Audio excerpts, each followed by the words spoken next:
Pressing the button. Hello, future me. This is my friend Lee. We're about to get into it. And I have some stuff pulled up, but so we want to start. Where do you want me to go first?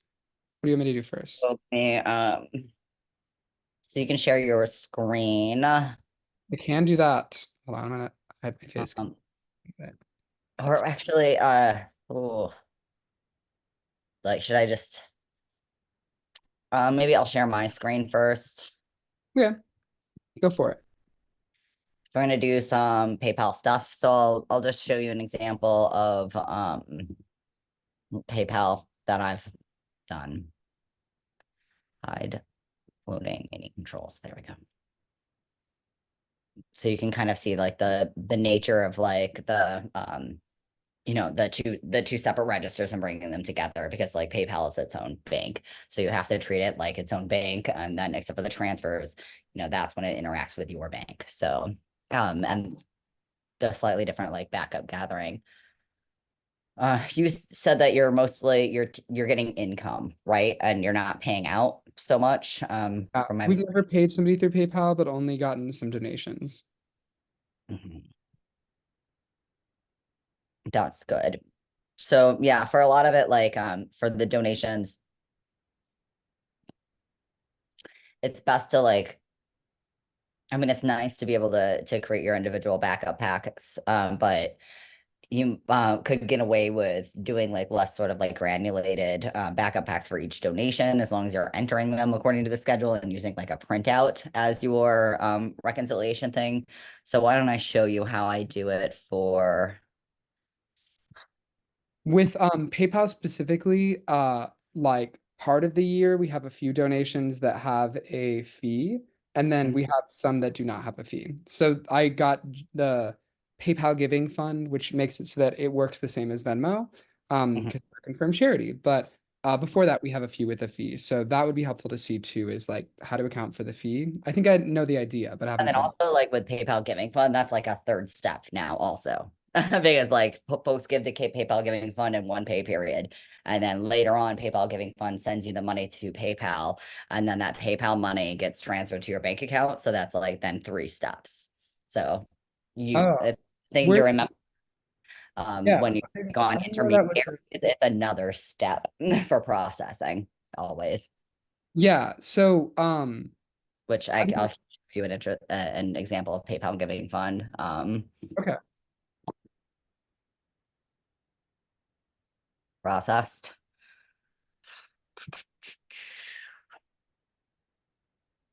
So those are luckily like those are just processed like anonymous donations. Hmm. Uh,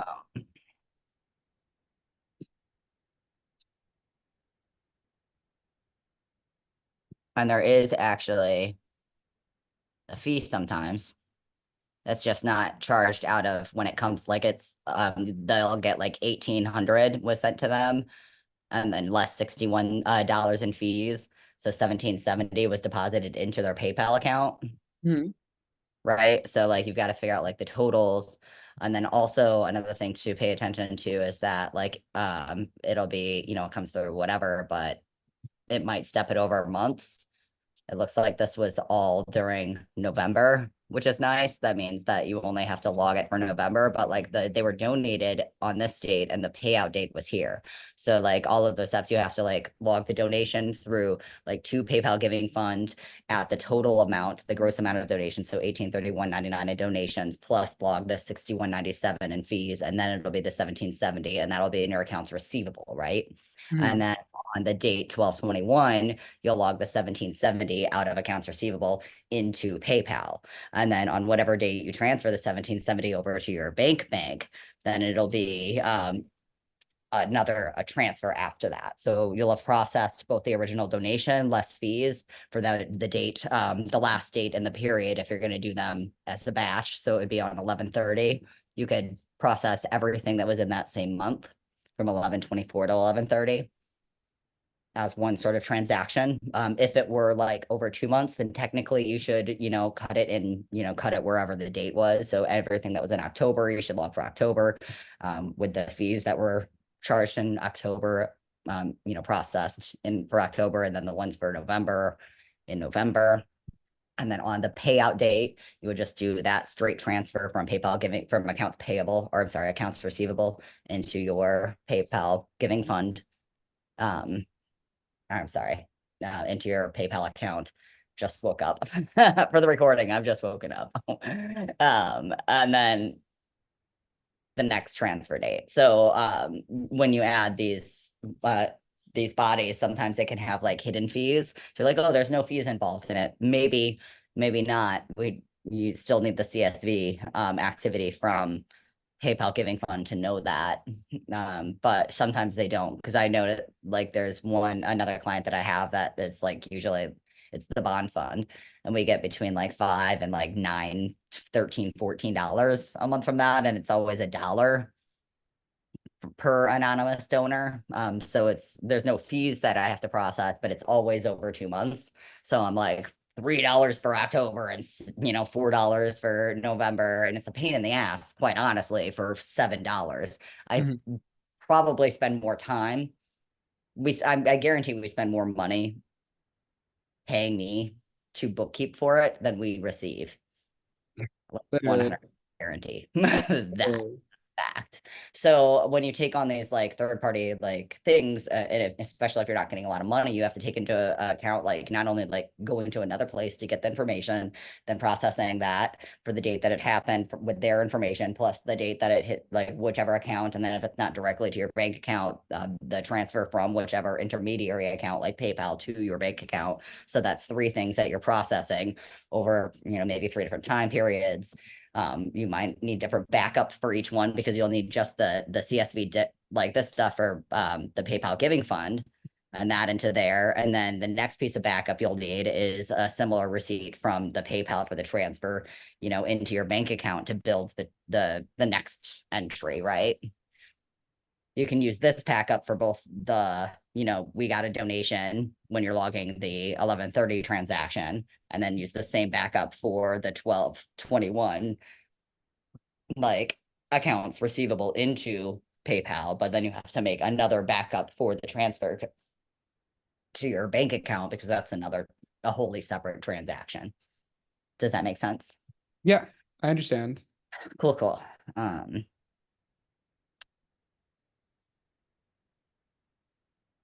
Figure all these from the same.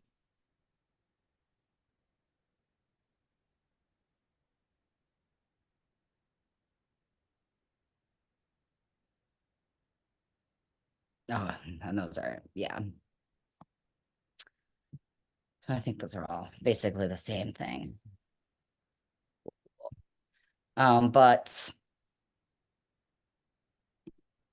let's go back to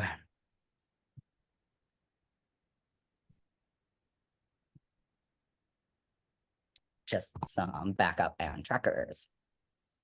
Let's see, is there any activity even? Great.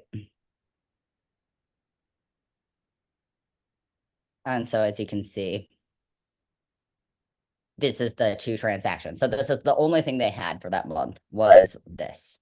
And this will be very similar. So it was a PayPal. Here's an activity download report for it. We got the payout date. You got to figure out and the donation date. Luckily, those are all in 1 month. The gross amount of fees, the gross amount of donations, total fees, leaves the net amount. And that was the backup that I used. And notice that I'm not getting like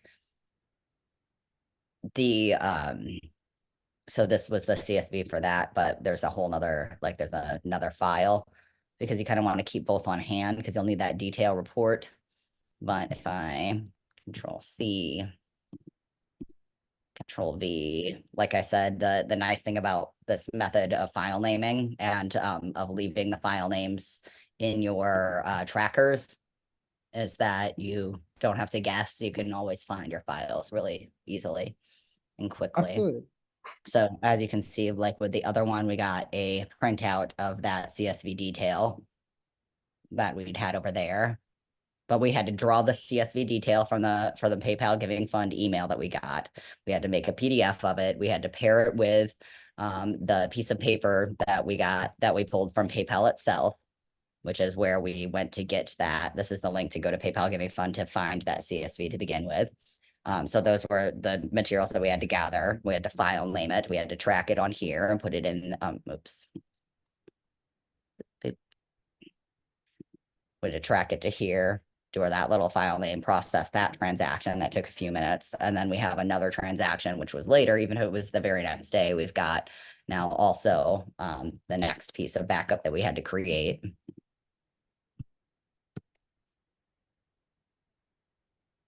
And you can see we saved it in 2 different folders because it's a transfer from PayPal to our bank. So I like to keep a piece, it in both folders. If we drill down, you can see like this went to MIBF and their PayPal backup. And this one goes to MIBF and their PNC, their bank. So it's in each folder now. So we've like had to create these dual backups that we uploaded to different places to track that across. And so it's not only like marked to here on this CSV file, but also the one that corresponds to their bank account, right? And so all of those little steps, it was worth it for $94. But if it, if it were like the bond funds, like $7 a month, that would not really be worth the chasing. So that's just my little explanation about that. Taking money directly to PayPal, then get, the date that they give it, and then the date that you transfer it, you just have those 2 steps. It's a little bit more simplified. But then you don't necessarily then you have to do the work for it. With PayPal Giving Fund, supposedly they're like marketing it for you in some way, or they're making it accessible to the public without you having to do stuff. And so that's the draw. You trade off service, right? But you do have to account for that activity still. So what we will do for you is we'll get your tracker up to date for your bank, and then we'll make a tracker for your PayPal out of all of your activity to date. We'll grab all of the activity and we'll populate it into little tabs so that it looks a lot like this one each month, and then we'll start figuring out how to do your style of backup. Okay, great. However we decide together is good, which I think probably the most simplistic will do for you. Yeah, we love simplistic. Okay.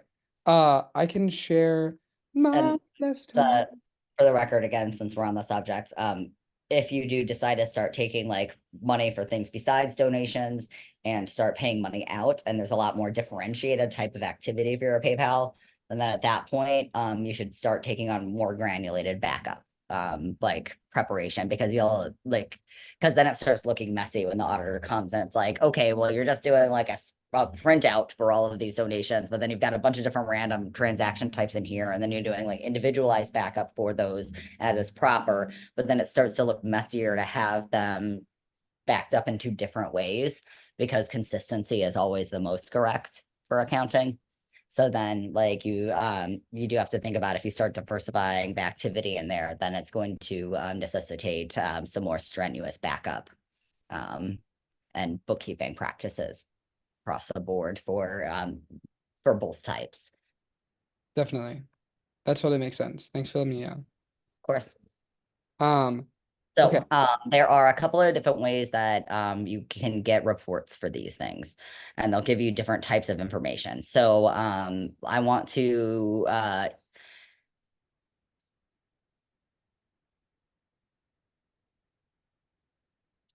first we'll do the ones that should go in your statements folder, and then you might use a different CSV download for the transaction tracker depending on what we get. So go down to all reports, activity. Yeah, you got to keep floating. It's all reports.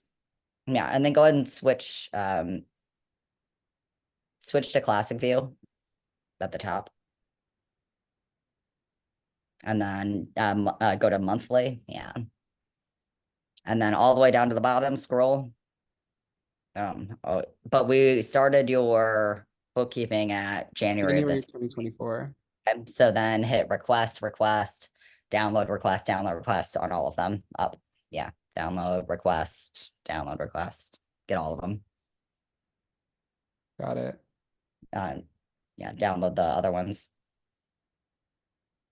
Yeah, that one twice, but Oh, I did. You are that's right. that's okay. So Oh, you go ahead to your folder and start file naming the PDFs that we got. got it. Downloads. Got it. Okay, so I did February, March, April. Oh, I should probably Oh, stop. Go to your Finder. And so if you look at the file names, you can see that that they indicate which date they are. So Yep. you can see you got two twice, so you can go ahead and delete one of those. Got it. Move to trash. Right, so that looks like Yeah. 24. 2, 3, 3, 4. 4. Don't Yeah. see January. Yeah, it was in progress, but now I can download January. Download. Cool. And then So it's and the oh, let's go back to your Finder. So then why don't we just take the we'll file name that one. So I would open it up. Go ahead and open it up so we can look at it while we file name it. That's best practice. So we know it's February, so I would just open that, delete everything. okay. No, Control A, and then delete everything. Hit delete. I don't know why it's not letting me do that. There we go. Okay. And then 202402 underscore PayPal. Sure, if you want to do a lowercase p underscore. It's your party. It's your file tree, I guess. And then statement. And then that's your, that's the file naming pattern that I've set you on for everything. So if you've adapted it, then that should be in the right one. And I would go ahead and go into your file name again. Mhm. Control A, Control C, and then click out. Got it. And then use it. And then open up one of them that's not named. Control A, delete, Control V, and then overwrite yeah, there you go. And then go through the rest. Oh, one other thing, after you open it, I'll show you on the next one. Okay. If I'm in the process of redacting file name, like account numbers. Technically, I think the merchant account ID number is publicly accessible information, so it's not necessarily protected. But just because maybe an auditor won't know that, and I might have to have a conversation with the auditor, I tend to redact it up to the last 4 digits, which is common practice. You don't ever want to redact the entire account number because we need the last 4 visible. Like if you ever look at your bank statements and you notice that they do some redaction, it'll always be redacted except for the last 4 numbers. We leave that visible so that we can tie things together, right? So if I were redacting this, I would leave merchant account ID visible and then redact the KLV9ZVE all the way and just leave the TMRY visible. Stop what you're doing right there. Make that smaller so I can see the top of the PayPal thing. No, not the view, the actual window. Okay. The window that the PayPal statement is in. Can you make it shorter slightly? Need that to not be doing that. Yeah. Yes, you would like it to No, be. go to the top of it. And yeah, make it a little bit shorter. There we go. Cool. Now hit that pen thing again. Mhm. Okay, now do you see the third symbol, not the A, not the square, that guy? Mhm. Did you catch what that said? Yes, it said it's permanently removed. Yes. So if once you redact something and you close it, it's redacted forever, which is great for your accounting trail. But if you accidentally, like, you might have to go get a new file if you redact something that you don't want to. And also I will challenge you, or I will caution you, like, especially on like printouts of check copies from banks, that are sometimes wavy, which I know why that is. They're scanning. Well, whatever. If it's not a perfect printout or if the machine gets confused, it will sometimes redact a random portion. And sometimes it'll be redacting a random portion that isn't visible on your screen, so you don't know what's happening. So like I've opened up files before that I didn't realize I had redacted a whole bunch of shit that I didn't mean to. Mhm. So try to have like most of the page that you're working on visible if you can while you're redacting, or at least kind of like scroll up and down, to kind of make sure that nothing random was redacted. You're really safe on like clean PDFs like this. It's mostly like documents that look a little wonky, right? That look like they had like a weird scan, like old school scanning. If you're old enough to know that. What is. Yeah, absolutely. To know what rotary scanning is all about. A little rotary Not scan. involved. What? So, and also I will tell you that merchant account number is on the top left of every single page. So when I'm redacting a thing, my biggest tool is I want you to go ahead and hit Control F Mhm. and then search for the last four TMRY. And then it'll highlight TMRY everyone, but you have to go to the next page. Yeah, because it'll only highlight on the one page. So once you get through them, you can't just scroll and it won't show them. You have to go to the next page. Got it. But so like I said, PayPal, arguably you can leave that one visible. It is publicly like look upable, I'm pretty sure, because I looked it up before to see whether or not it was, because it doesn't say it's an account number. It says it's an ID, which indicates that it might be accessible publicly, and it is, but I don't like to argue with auditors, so I just redact. It's faster for me to redact, I think, than to look that up and convince an auditor someday. Yeah, arguing with an auditor sounds not fun. I mean, it is if you're gonna win and you're me. A Um, challenge. Yeah. So like when you're using the redacted tool, if it is on a document that doesn't want to redact well, that it's giving you issues with, then you'll have to go back to the old school, which you maybe that was okay, but hit the little pen mark again. If you're going to be physically redacting, then do you see the circle, the square with a circle behind it and the drop down? Nope, Yes. not that one. That's like a cut This tool. one? That one, and then select the regular square. Mhm. Wait, what did you just do? Can you hit that again? I hit here, and then I hit Oh, this not one. that.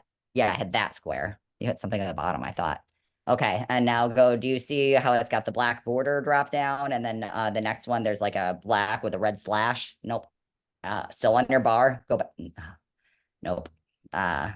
Delete that. You Or want what me you've to done. click this? Like that. Okay, now look at your, don't touch anything with Okay. your eyes. Do you see like where you had that drop down, the next thing is an A, the next thing is a signature, the next thing is like a window thing, the next thing is 3 lines, the next thing is a black square with a drop down. Okay, look Yeah, next to that, that this black, one? no, that is your border. Now the next one is the fill. Go to the Okay. next. So that if it has the red, no, stay in there. We're Oh, looking at fill. Okay, so the one with the red slash across it, that means it's see-through. The mhm. black on the top right corner is the one that we want. So Mhm. select black. Can you put do not show me this message again? Oh, Oh, yeah. Sorry it's about fine. that. Next time it'll warn us again. Don't worry. It's fine. Okay. So that you would put over something to redact it now. But the problem with that is that when you, no matter how many times you save that or reopen it, the other person can delete that. So that's not actually redacted. So if Mm, you're redacting it this way, what you'll have to do is we're going to delete that. You just actually hit delete on that thing. got it. It won't let you. Oh, it's Which, because of the square thing. Can you hit the A? yeah. That's a cursor. And so when you don't want to be doing anything and you're like, what the fuck is happening with the redacting thing, just getting in and out of the pen won't always work. Yeah. Put it on the cursor. Got it. Um, okay. So to finish what I was saying, if you want to redact it and it won't let you do the actual redacting that makes it permanent, you'll put the black square over what you need to, so you'll make a black square that is exactly the size of that redaction right now, how you have it.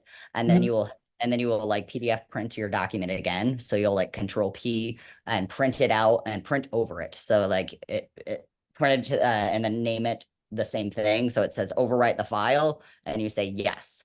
And then you close the file and you open it up again to make sure that you didn't like save it in another folder and that it is actually redacted. Mhm. So to test that, you'll just try to move the square on the thing, and if it doesn't let you move it, then it's permanent, and that's Got what it. you want.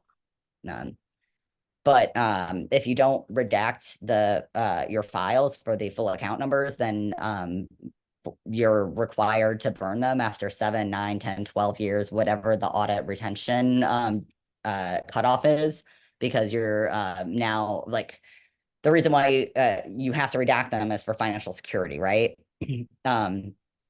Or because like file retention requires you to keep copies of documents for so long, but then it also requires you to destroy them after a certain amount of years for financial security, so that you're not retaining all of these account numbers in whole for longer than you need to, because that becomes sloppy, which is hilarious because you wouldn't have them in the first place if you weren't required to keep them by the government, who's now calling you sloppy for keeping them 1 year longer than they made you. No, So that it is- wasn't for the 9 years, but now it is on year 10. Cool. Explain that. Yeah. So that's why we just redact them, because now I'm not required to throw this away at year 9. Oh, So because otherwise, like and it's different for each document. That's why I can't just tell you like at year 7 or for each type of document, there's a different window for how many years you're required to keep it on file. If you have it redacted, then you never have to delete it. You can leave it there forever. So you don't have to worry about going through every year and destroying the documents that are required to be destroyed. yep. That makes sense. Thank you. No problem. So, yes, let's go ahead and can I just like skim down and see what your activity looks like? Cool. Scroll. I want to see the next. Yeah. Yeah, the trans history is what I'm looking for. That's cute. Great. Okay, so you can close this and we can file in the last one. Got it.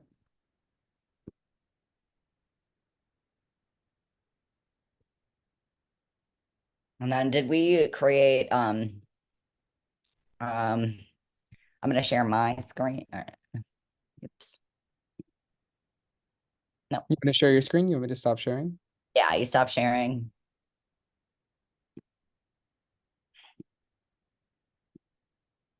I don't know if we created this for you.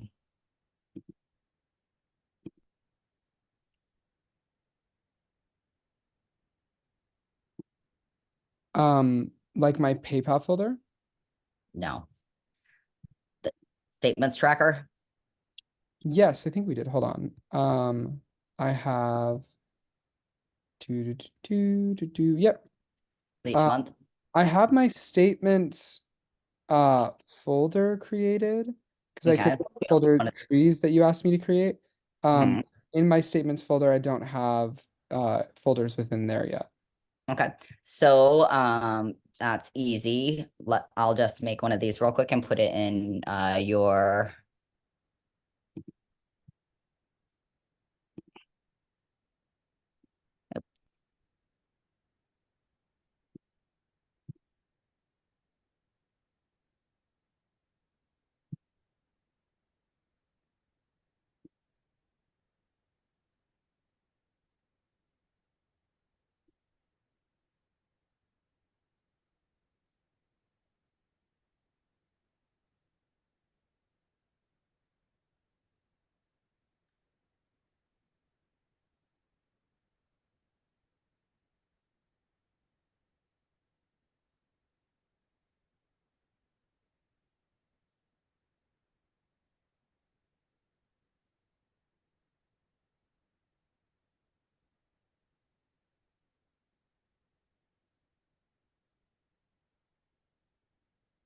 okay. Now seal that. Okay, You great. can use that as your just change bank name. But you've got PayPal, you got your PayPal CSV. PayPal Giving Fund is already on there. I've got Stripe, Give Lively, Bonfire, because that was the people that I did. Because that's who I stole from. Okay. Now, for the, oh, actually one more thing. With your PayPal, in your PayPal folder, there's no like CSV thing, right? In my PayPal folder, there's no CSV thing. Like it's There's a in like a tracker. folder for Have it. a- Do you have a PayPal tracker yet? Do you have one that says PayPal backup and trackers? No, my PayPal folder is empty right now, but that's what we're filling But it with now. you have so you do have a PayPal tracker. So that's great. So No, I don't have anything in my PayPal folder. I haven't made my activity tracker for PayPal yet. you do have a folder labeled PayPal. Yes, exactly. Great. So you don't have to make one. So now within that PayPal folder, let's go ahead and create like make a CSV and call it 2024 activity tracker PayPal. Okay, great. So make an Excel sheet and then title it. Say again. Yeah. 2024. You can we can do a PayPal activity tracker, Great. whichever format you have, the same format as you have your banks, like your bank. It should be like 2024 bank name activity tracker. Perfect. Yeah, and the same for Venmo. Yeah, The ones same. you've done all the work in. Okay, great. I made All right. that. I'm gonna stop share and then you start share. Great. Uh, Um, do share my desktop. Okay. let's go to your I want to go back into your drive Mm-hmm. and go into your statement folder. Mm-hmm. Do, do, do. Statements. Okay, and where's that statement tracker? Yeah, so if I want to put a link to a file you have, I had the statement tracker. Okay, well, you just okay, go back into your statement tracker folder. Okay. I'll show you something. And then create a new folder or a new CSV file thingy, a new Google Sheets. Thank you. Words. And then title that 2024 statements.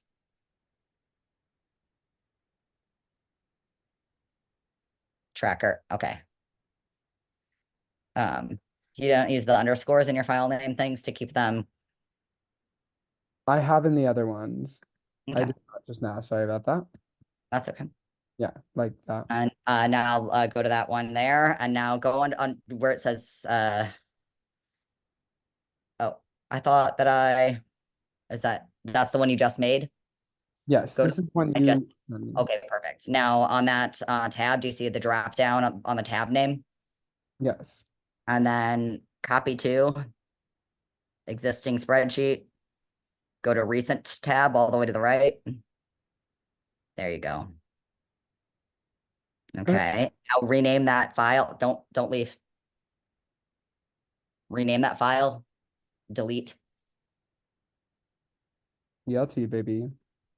And then go ahead and under the file. Nope, stay. Stay where you are, please. On a file under the word delete that you just wrote. Hmm. And then scroll down. And then oh, you can't move it to trash from there. That's okay. Just close it out. So exit out. And then when next time you see it, or like search in your drive DLT. And now for yeah. Okay, go back into your statements folder, the tab to the left of where you are now.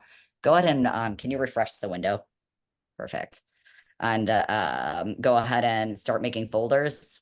January, call it 01 space Jan space 24. Yeah. Hmm. And I'm go familiar with this part. get me up till April.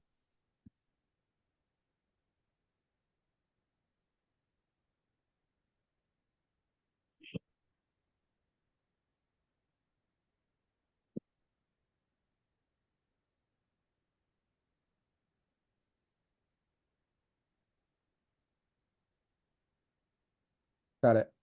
So now in each one of these, go into January and upload.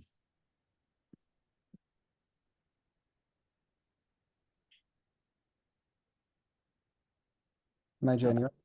There you go.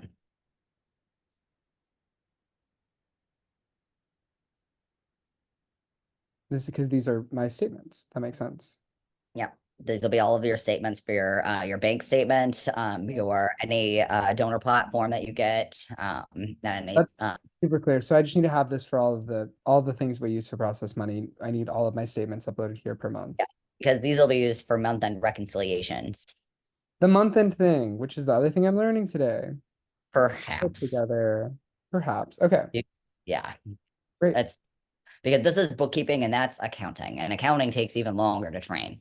Mhm. We're just training on bookkeeping, my love. All right, we got all of them in there. Now you can go back to your Finder and you can delete them if you are doing your like keeping your thing you're not doing. We'll model good hygiene. You're like, teach the babies to brush their teeth. Okay. Yeah. Great. And open up your statements, go into your statements tracker. No, stay there, leave that folder. Oh, that's fine. It's whatever. Just go over to statements tracker. You already have it open. And so the first thing I want you to do is to delete that sheet 1. Got it. Okay, second thing, update the name so it says 01 Jan 24. Yeah. Mhm. And then the next, which bank do you have?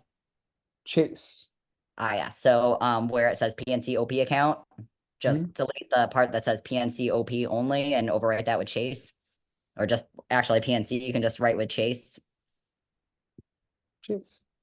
Okay. And then same for the next one below it. And then you only have one Chase account.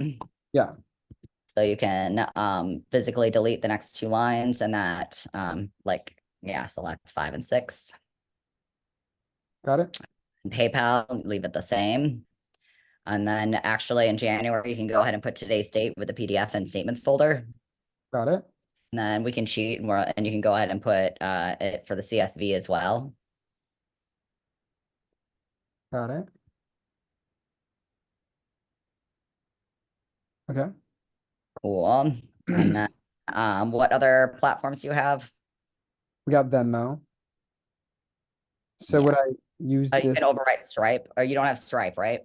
No Stripe. Okay, so overwrite Stripe with Venmo. Venmo does not have a CSV, so go ahead and delete that line. Venmo does have a CSV. Oh, it does? Yeah, the training we did last time was for it. They now have Oh, it. fuck yeah, I forgot. Yeah, because they updated that. Yeah. Payout reconciliation report or balance report and PDF statements. Okay, got it. And then We don't have Give Lively or Bonfire. We have Cash App. I think that's it. and Cash App, is Cash App the one that only has a PDF? Cash App also has a CSV. Okay, so then go ahead and put in Cash App. And then enter, and then actually stop. Okay, that's fine. Go ahead and keep doing it. Okay.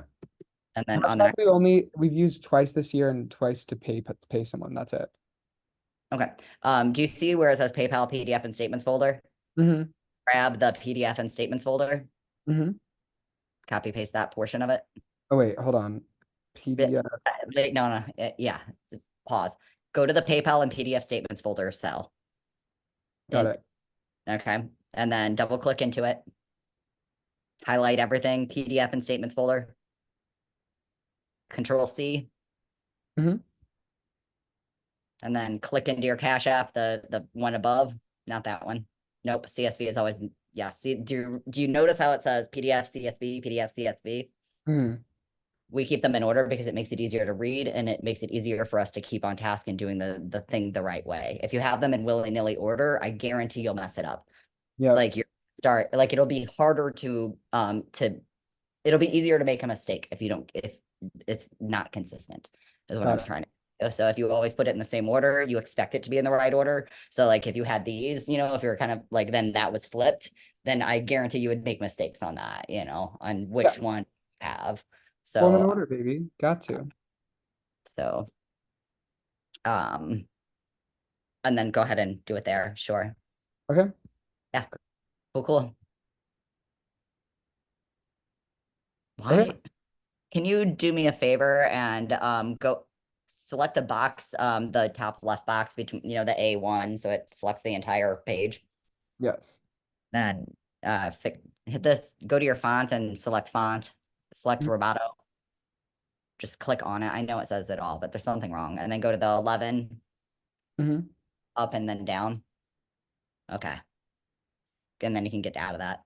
But did you notice how Cash App was different sizes before? That Yeah, what I and did that. yeah, sometimes things get weird. And so the next thing I want you to do is kind of make you can kind of like make the boxes a little bit smaller. So Yeah, like make them smaller like that. yeah, and then it kind of like fits on the screen so it doesn't get lost in the sauce. You see? Yeah, There you I like that. see how you don't have to, you don't lose part of it. Mhm. Cool, cool. So now you can go to the drop down on January Mhm. and then duplicate and then draw it left. Left. What? Uh, okay, a couple of things. Yes, hit the drop down arrow where you were just now. And then you see that move left. Mhm. Go and move it left. You can also drag it left, but I find that if I'm doing a lot of dragging and stuff, my wrist gets sore. So that I like to find ways that I can mix up which type of action I'm doing. So sometimes I'll use that for a click over. Totally. And rename that to O2 Feb 24. Got it. Perfect. Mhm. And then go ahead and duplicate it again. And let's go ahead and make it till April. And the reason why I had you add in your dates instead of like duplicating it and then going back is because we're going to be doing all of them now. So that was a little bit of efficiency for you. Love a little bit of efficiency. Well, cool. Now let's make, because we got a lie there. Let's go ahead and make our CSV is not a lie. Yeah, like delete these. Nope. Or like No, no, upload keep them. it Control Z. Yeah, no, it's going to be true in a minute. Okay, great. Yeah, it's like let's go make our lies true, not erase our lies. So go to the paper, which is your next tab over. Oh, Yep. what should Oh yeah. like what are you doing? Oh, And oh yeah, to statements, right? no. What are you doing? Tell me what you want me to do. Okay. I wanted to go to the PayPal tracker. Okay. Yes. So oh geez. So I don't really like, okay, so yes, let's do go to the statements folder. I'm Okay. sorry. I changed my mind. Let's go into the January folder and go to new Mm-hmm. and create a new Google Sheet. Okay, and now go back to your PayPal reports, your PayPal, not the PayPal tracker, the actual PayPal Yeah. login, the site.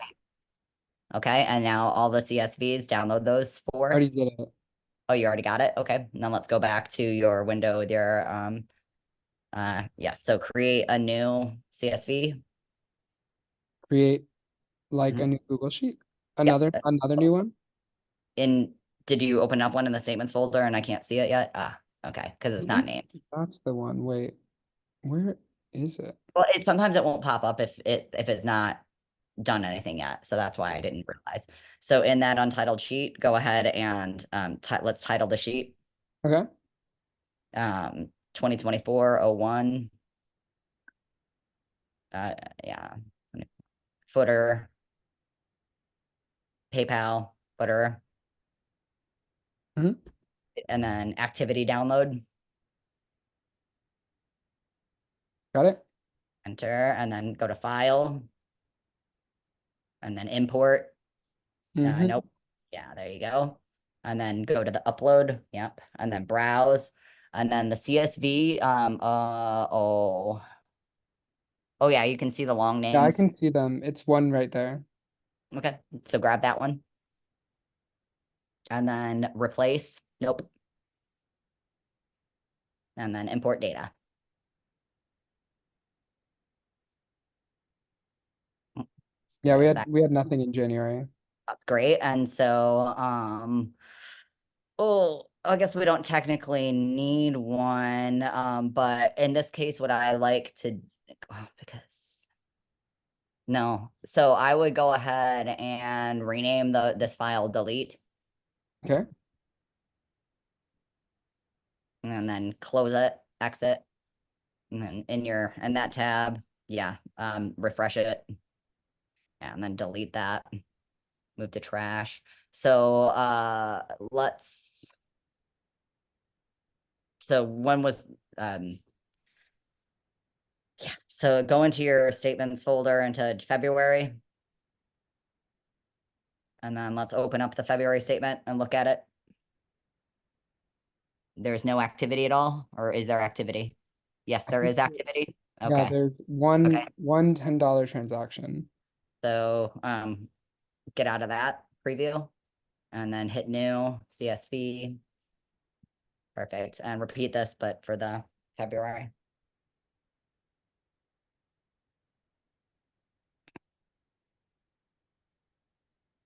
And then don't forget your PayPal in the middle. Yeah.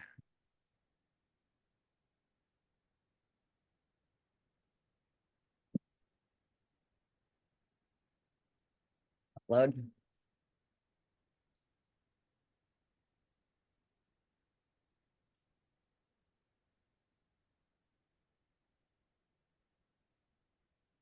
Final. Great. Okay. So now the next thing, go to that blank corner that selects everything. And then actually, I want to show you one other thing before. So click out of that just into any cell. And then go to the drop down arrow on the tab name on the tab and hit duplicate. And then rename that tab MANIP, minip. Just control A. And then enter. And this means this will imply like this is manipulated, and you just leave the other one the file name that it came with, which implies that, you know, like it's the gobbledygook. Sometimes it contains information, sometimes it doesn't, but like an auditor will recognize that as this is raw CSV. This one is the one that I fucked with, right? And so if you're going to be fucking with something to like figure something out, I recommend always like making a you know, like a scratch paper tab or like a, you know, a working tab, manipulated tab, if you will. So now in this manipulated tab, let's go ahead and select all cells. Okay, and then turn it to Roboto 11. And then click out and then select the first row. There's only 2 lines of data, but I'll now make this bold. Bold. Go to the right. Nope, you were on the right line, but you were a little bit. It Oh, is. you did it. I'm sorry. I just couldn't see.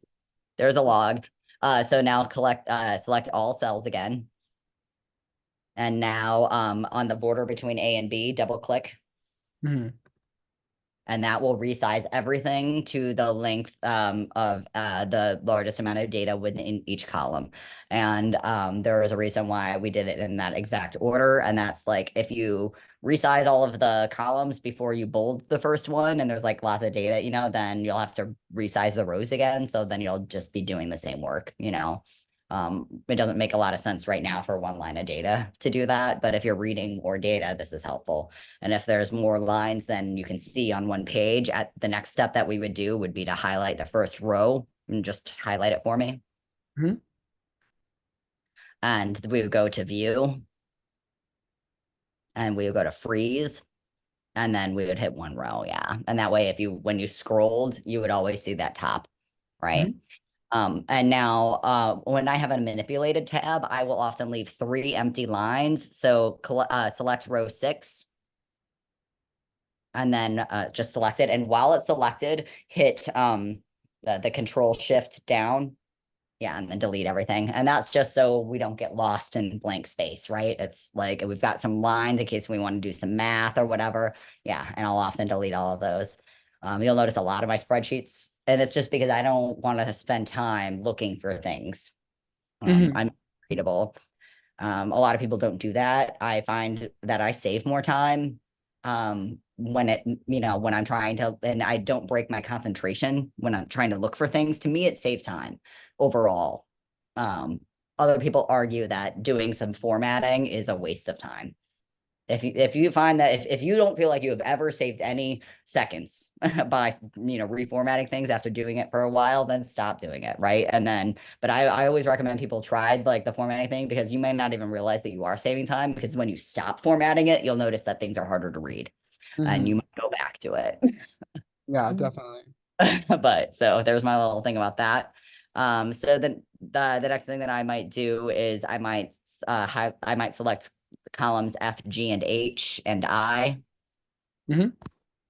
If you hit shift, no, so select that one, and then if you hit the shift and your arrow button, or if you hit shift and then the next thing, that's a way to quickly. But we just leave it like that. We're not grabbing them. Okay, now go to format. Well, you can actually, there's a dollar sign. So click format again. Oh, Usually okay. choose counting, but like there are a couple of things. No, hit the literal format header again so the thing goes away. Do you see that dollar sign in the quick button row? It's underneath format. Yeah, right there. Yeah, just hit it. Yeah. There you go. And now we can like, and now while all those are selected, do the thing on any one of them where you double border it so we can see, so it resizes them. There you go. And so, like, if you want to do something really quickly, you can either, I usually go to format and choose financial because I'm picky, motherfucker. But really, the quickest way to do it is to hit the dollar sign, and the dollar sign is good enough for most people. Mhm. So, if you don't want to take that, if you're not as anal retentive as I am, because you're not an accountant, you probably don't care about the parentheses and all that bullshit. I would just hit the dollar sign. Got it. Um, so that kind of like will highlight the things. And I might even like bold those columns or something if I'm really trying to look for something. But that's usually when I'm getting to an investigation, not just like the first sort of pass when there's nothing wrong. Okay. Mhm. Ugh. So now here we are. We've got our one transaction. I want to look to see. We've got the date, time, donation, payment, gross. Do you want to scroll so I can see more columns and scroll back? We might not have to get multiple things for you. I think that if you're just accepting donations, this will probably be enough. What I'm testing for is depending on like the nature of like your activity, you might have to go and get a CSV download that has more information involved.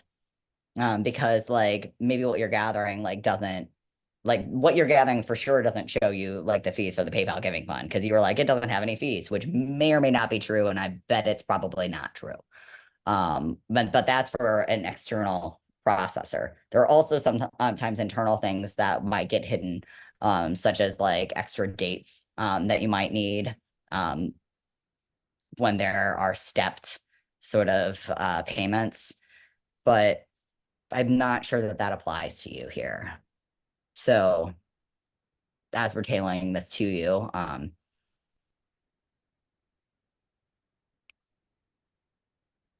sorry, I'm just trying to decide if it's worth the time to to get the other CSV to compare them, or if I can just teach you this way.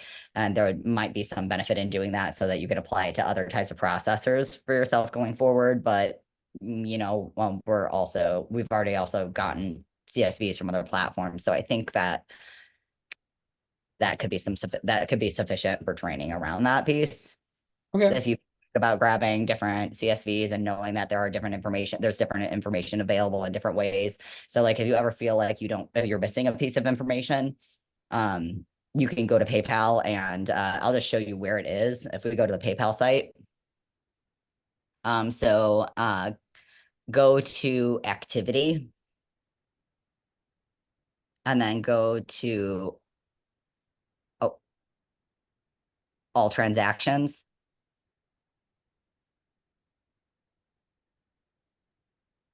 We'll have to go there again. Oh, no, we won't. And then like filter, Filter. yeah. And then for the date, click that, hit 2024, and then apply the filter. And then keep where you were at the top. Do you see the down? Hit that download button. Mhm. And now just a moment. Oh, you motherfucker. Okay, so stop there. Do you see on the left? Do you see activity download? Yes. Nope. Yeah, over there. Activity download. Hit that. So that's a more beefed up than statements is one thing. Activity download is another. So hit that drop down under balance affecting all transactions because you're going to want to, because sometimes it'll be like a hold was placed and not returned and you'll have a weird balance and things will hide in those. And Yeah. so that's why you won't find it if you just hit balance affecting sometimes. And then for your date range, you could select all year. Oh, Yeah, go ahead and annulate. So from just go, oh, that's the to date. There you go. There you go. And then click out of it and then CSV create report. Yeah. And then submitted, but it usually takes like a couple of minutes. So you can go ahead and hit refresh now. It shouldn't take more than like 45 seconds for this amount of data. yeah. There you go. Oh, I do about 45 seconds. Shit. it's download it. Okay. So the next thing I'll go back to that same yeah, where you are now, click there. Let's go ahead and just download that into another tab on this. So you go to import, upload, and this is good practice because it'll show you not overwriting. So not insert new sheet, perfect. Import the data. Now go back, not to the download page, go back to your manip and scroll all the way to the right. And notice that you have R columns to the letter R. Mhm. Now go to download, scroll to the right, scroll to the right, scroll to the right, scroll to the right, scroll to the right. You got AO columns, Mhm. right? So there's a lot more information. You see these notes, those notes are often important and things in those subjects that's not available on the manipulated or on the regular like on the statements download that you can like probably use, but they might leave notes for you. I've seen people like ask questions of people like of my clients in here and they've never found them. They'll never find them because nobody ever goes to get this particular download, but it can behoove you. Let me. You know, there's also, let's see.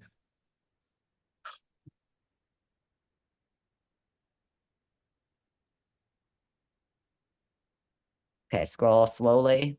I want to see the next batch of columns. Go on, keep going, keep going, keep going. Pause. You've got your running balance here. I don't think that's available in the other one. That's nice to have to ensure that you have like that you've fully reconciled things. Keep going. Yeah. So it's mostly, and you can see this balance impact that can be useful, especially if you're not an accountant and you're trying to figure things out. Like, did it make it go up or down? Yeah. So be useful trying to figure things out. So you can go ahead and delete that column if you'd like, or delete that download tab. Okay. Because I don't think that it's necessarily integral for your own bookkeeping, but that's where you would get it Yeah. for. We have our balance tab right here. Oh, the balance is there. Okay, perfect. I forget whether or not it did, but You're we're good. We're both just waking up. yeah, I mean, I also work with like 50 platforms and they're all slightly different, but like really the same. So, and then actually, like, I mean, PayPal is consistent across customers, but there are some platforms where, like, if you've gotten in at one time, like everybody's QuickBooks is different. So, Mhm. like, if I try to, when I'm training you QuickBooks, if I say something wrong, it might be because I forgot, but it might just be because yours is different than like everybody else's. And that's common actually. So, Mhm. like, there will be some platforms that are different across users, which makes things even stupider. But Totally. you don't need to know anything about that because you're not a bookkeeper. Mhm. So here we go. So we've got this information. We're ready to so this is just a straight donation to you, not from the giving fund. So that's an easy one. I would like typically recommend that people get the individual activity backup from PayPal and to use it as the entry mode.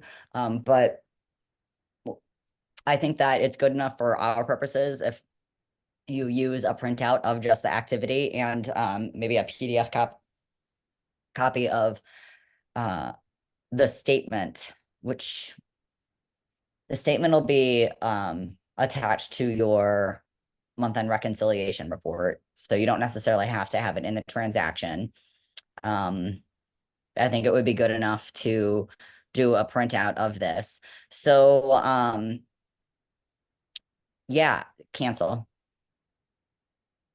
What we're gonna do is we're gonna make the best printout column for so we're going to make a format for your printouts going forward. So of this manipulated copy, you're always going to make a manipulated tab. You're going to start with the steps that I did, and then we're going to start cutting out some information that is not necessary. So you're always going to cut out the same thing. So this bank name and bank account, axe those two. You're going to want to leave this reference ID just in case. Go and leave that. Shipping and handling and sales tax, you can delete those as long as we're never sending any physical objects. You're not Let's sending this and then object. yeah, and go ahead and chop O through Q, the empty columns. Let's scroll back over here. You can chop the currency. You can chop the time zone. That's the second, yeah. And you can also chop the time. Got it. Just because I'm anal retentive as fuck, I highlight the date column. And Yeah. I go to at Highlight it. Oh, format it? Oh yeah, I know. With number, format number. yeah, That bitch. the Lee one. The one that I like. Hello. And then instead of manip, I want you to overwrite the tab name. Coded for entry. Or no, printout for entry. Printout. What are you, fucking Canadian? Okay. It's fine. Fine. I was making fun of the other white people in Canada. Truly, don't you know? Don't ya? Don't ya? Don't you wish your don't you wish your toboggan was swift like me? Cannot be trusted. Now this looks pretty good. Now we're gonna go Control P. And then let's go ahead and let's look at this as a portrait. Nope. Nope, get out of there. Portrait. Fit to paper, fit to page. And then instead of normal, make it narrow. And then formatting, we'll leave that headers and footers. Okay. And Oh, footers down there. And then hit the workbook title and the sheet name and the current date. And then next. And then look at it and yeah, we're gonna make it as a save as PDF. Perfect. And then yes, hit save. And then let's go ahead and open it up on from your Finder and look at it. And then I open up the file name, and then where it says Google Sheets PDF, just yeah, and then go ahead and do a space, not footer, but so activity download space dash space, like it had, yeah, and then put the how you name the sheet printout for entry.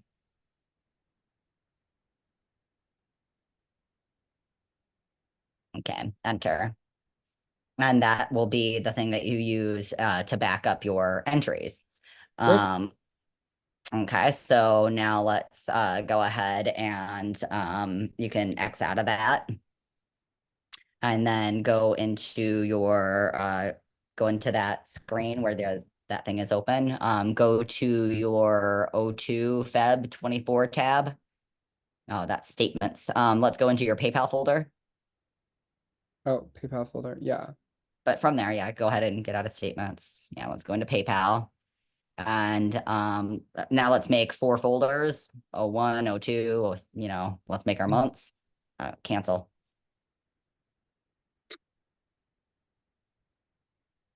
And notice you're not putting your PayPal statements in here, but you are putting your entry sheets in here, right? Because these are the backups.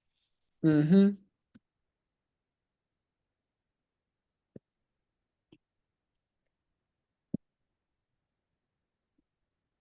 He knows. How does he know? I'm getting the stink eye. How do you know when you're on camera? He was asleep. I could like hear him snoring slightly. All I did was he's like still giving me the evil eye. Why are you looking at me? All right, so we go here and then we They're upload. back. I'm sorry, I didn't mean to steal your soul while you slept. Yeah, get that guy up in there. Great. And then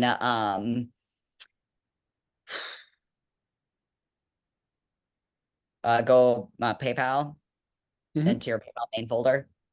Nope, in that where you are. Yeah. But yeah. And then yeah, we're going into your activity tracker. Oh, shizzle. Yeah, open up that activity tracker. Yeah. That sucks. Oh, wait. Because we're not doing the CSVs. Cool, cool. So now we're gonna yeah. So what I want you to do, I know it's gonna sound stupid. I want you to where it says print out for entry on your tab name, don't delete that, but at the beginning make it say 01 Jan 24 and then space dash space print out for entry. Oh, well, 02 Feb 24. Yes, you're correct. You're correct. It's the first month, but January had no activity. Got it. And go ahead and practice printing that out again, just like we did last time. We're gonna overwrite our files. Okay. Got it. So I want to see. No, Oh no, it should all be the same actually. nope, it isn't actually. Okay. Yeah, most of the time it. Oh, it is. It is that time. Okay, not always, but sometimes it will be the same, but sometimes it won't. Just so you know. Thank you. All right, now that you've yeah, so I would steal that file name. I would copy, paste it, and then rename it delete. Like Control X and then overwrite delete. Mhm. Now close out of there. Burn it. Then overwrite that one. Yes, move to trash. Now rename that one. And if you still, yeah, perfect. All right, and then back to your PayPal folder.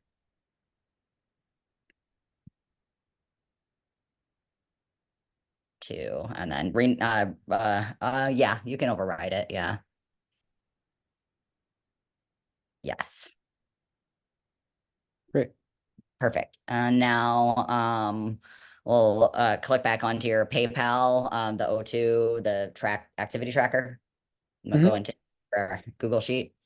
All right. Now you can take out the name printout for entry. Mm-hmm. You can leave it just so it's just named O2 Feb 24. Mm-hmm. And I want you to delete the CSV download. Mm-hmm. All right. Just delete that guy. All right. Now we're gonna pause here. I want you to go back into your statements folder. So go back into the Google Drive. Mm-hmm.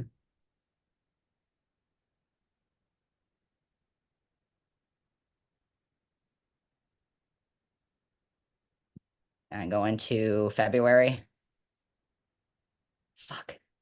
That was the activity download. That's not the activity tracker. Okay.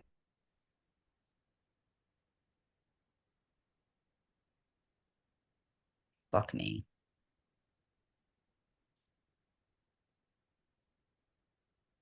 Okay. To fix this, go into your PayPal folder. Okay. Next one, yeah, because but you've got your activity tracker. Open up that activity tracker. That's not the one we were in.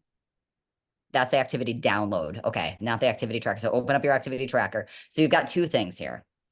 And what we need to do is we need to, yeah, I need those two things open. We got to fix what we did. So this page should be in your activity tracker. So what I want you to do is go down to that tab, and to copy to on the drop down, existing folder, recent, activity tracker. Yes. Okay. And now, yes. And then delete that. Okay. And then rename that O2 Feb 24. Okay. And now, copy this, duplicate that tab. And then leave it in that position, but name it 01 Jan 24. Mhm. Okay. And then, delete, the information, oh no, leave, because January go all the way, it always goes January, February, March, April. So in January, delete that. Delete it. All right, and leave that row highlighted. Now, do you see like on all the little buttons, we've got like next to the paint can, then the 4 squares, and then there's 2 like hard parentheses with arrows, merge cells. Hit that. Okay, and now write no activity for Jan 2024. And then hit enter, go back into that cell, hit bold. Okay. Okay, just select the thing. And then hit center Got it. and make it like size 25 or some bullshit. Just make it big. And then make it a color. Aggressive. I like it. All right. And then anytime you don't have any activity for a month, just go back over and copy paste that cell over into it. Just so it's very clear. If you start skipping tabs when there's no things, then you'll be like, is there no activity or did I forget? Yeah, this will show we did It the work. says on that tab, and make sure you update it so it says the right month. So then you know for a fact that there is no activity, and the auditor will also accept, that makes nobody has any questions. So let's go back to February and just leave that selected. That'll be our entry thing. But for now, let's go back to the other PayPal tracker that we have open. The next one to the right, and go to File, go to Import, and import upload, browse, grab that, the download, not that one, the 2, the same one that we had before. That looks like January.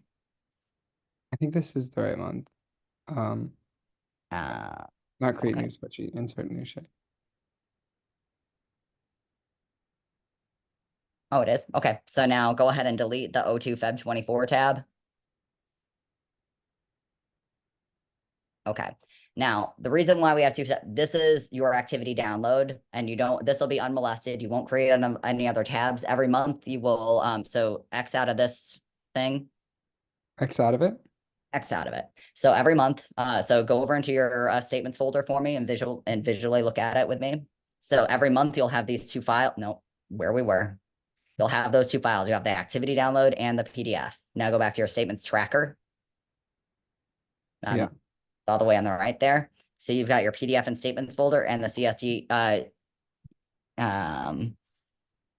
Okay, now can you go to the January tab?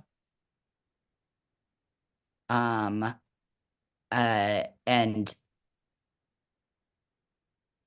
we're going to do something really quickly. So why don't you delete the Feb, March, and April tabs? Because it'll be easiest to just burn them after we do this thing. Okay. Enter, put in a new line underneath the PayPal CSV, or between those 2 lines. So insert line, yeah. And now just copy, paste the PayPal CSV detail report. Copy that, paste it in there. Put put uploaded to statements folder. No, yeah. Uploaded to, yeah. Yeah, and you can go ahead and capitalize that statements folder so that it stands out as, yeah, and we know that it's in that statements folder. Cool, cool. And you can go ahead and date it as today on that 5/14. And then uploaded to a change transaction tracker to activity tracker. Because that's how we have it named. Oh, it says activity.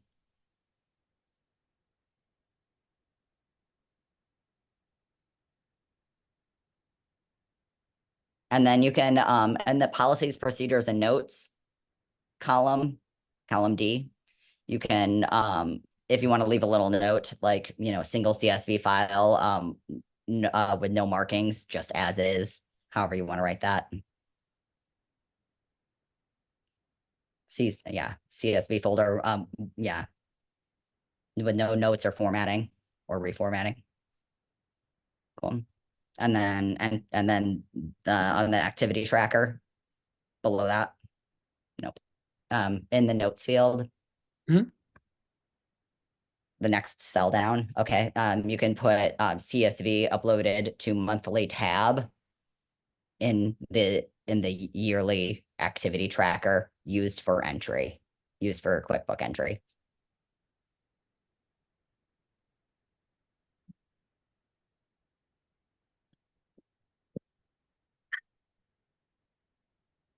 Cool, cool.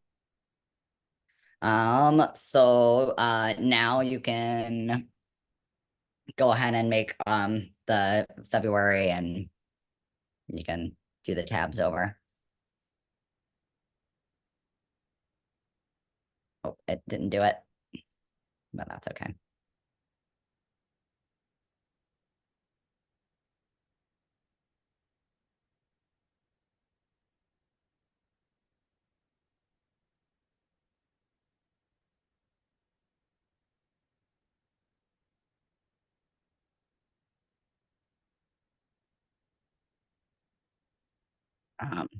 Yeah, you've got, oh, and that says 04 March instead of 04 April, by the way. Thank you. The brain juices are faded. Okay. All right. And why don't we reorder them? Yeah. All right. And then in the January tab, where it says, so in cell B6, Mhm. put, write the words no activity.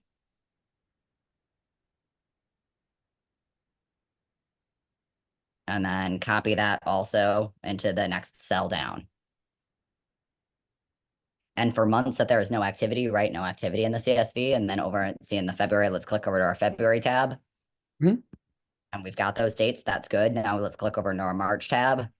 Mhm. And we're gonna go ahead and delete the things, the dates for those two, not for PDF, because the PDF is really there. But because we may not get through everything, let's go ahead and make it accurate instead of just making our lives true.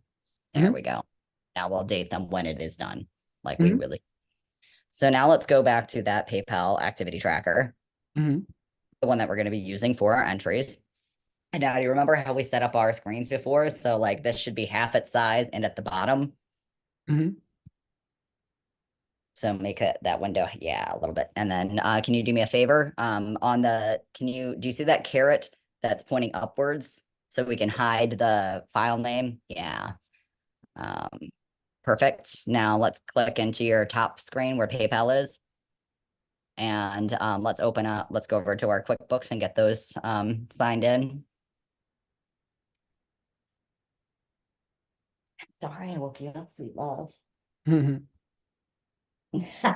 Grunt at me.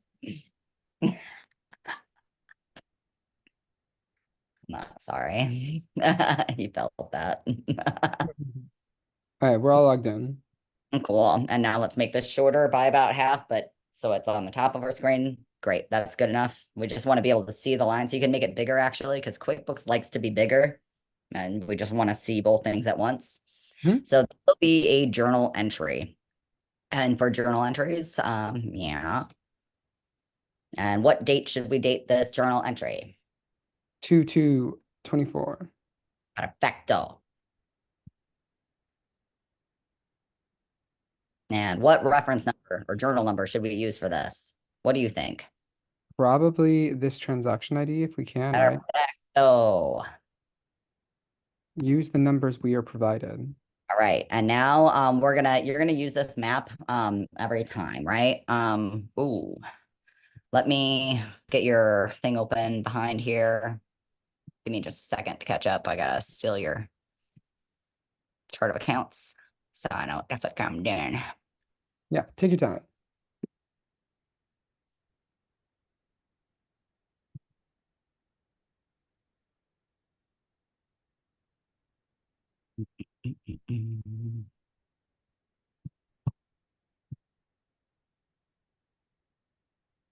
And if it just says donation, we're going to assume that it's a single donation and not recurring. So that'll be single donation. Yeah, we haven't gotten recurring donations yet, but definitely manifesting it. Okay, so in that box 4011, Mm-hmm. the account number, Got it? start typing 4011. That's why we got account numbers, don't you know? Oh, don't you know? All right, pause there. We're gonna gather our next account number because we're building a map real quick.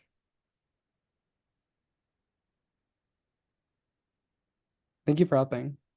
Or You're doing a great job. We're almost there. 6080.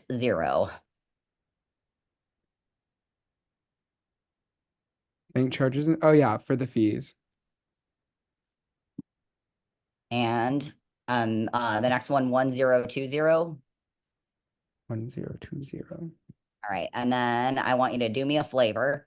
Do you see on line 3, like to the left of where you are, the 9 little boxes? Mhm. Can you grab it? And that allows you to move things up and down. Can you make that the first one? Put up Yep. one more. Okay. Now, this for banks, and PayPal is a bank, debits make banks go up, credits make banks go down. Mhm. It is, but and then so if that is the one thing you remember, that will help you build maps. So if you can just remember, like, debits make banks go up, credits make it go down, and it doesn't make sense because credits should give us more money. We then credit it, right? But it's wrong. It's the other way. So that's how I remember it, because it's wrong. So we'll need that. And so we're gonna need a couple of different things. We'll need a number for PayPal, Yep. a number for the expenses, and we'll need a number for the income. So which number do you think goes in the debit box for PayPal? I would say 10 because that's the amount we received in the PayPal account before the fee, right? Wrong. It would be 922. Oh, because the That's how contributed much money income is would in be $10. The PayPal. PayPal received 922 after the fees. So this Yeah. should be 78 Nope. cents. Yeah. This You would can be do it. 922. But yeah. And then, but Oh, nope. 40. no, I think it was 4011. it was. Okay. Now, go ahead, and this is what you think. So put it in. Now hit tab. Now do me a favor and scroll down to the bottom of that screen. What does it say on the totals? Wrong thing. Right, because you can't, they have to balance, right? And Yeah. we're building our way around that. So you can already see how just like guessing and how you feel it would go is going to give you a wrong answer in bookkeeping, because unfortunately it's illogical.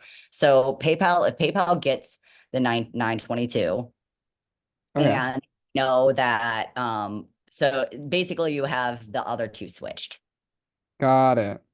right? So Oh. that's your pause before you start doing stuff. Let me drive. Okay. Because I'm teaching you little things along the way. So if you just go ahead of me, then it's more difficult for the flow. So in the office space, an easy way to fix an entry instead of like deleting and going back out and remembering all these things. One nice thing about QuickBooks is that if you put in the number in the opposite column, like if you click into the second row, the debits hole, the empty one next to the bank charges, and type 0.78 and then hit tab, it went away for you. Isn't that nice? And that's a good way to do it, because then we kind of like remember, like we know that we did the right number because we can see them both at the same time for a second. So then go into the empty box for the 10 and hit the 10.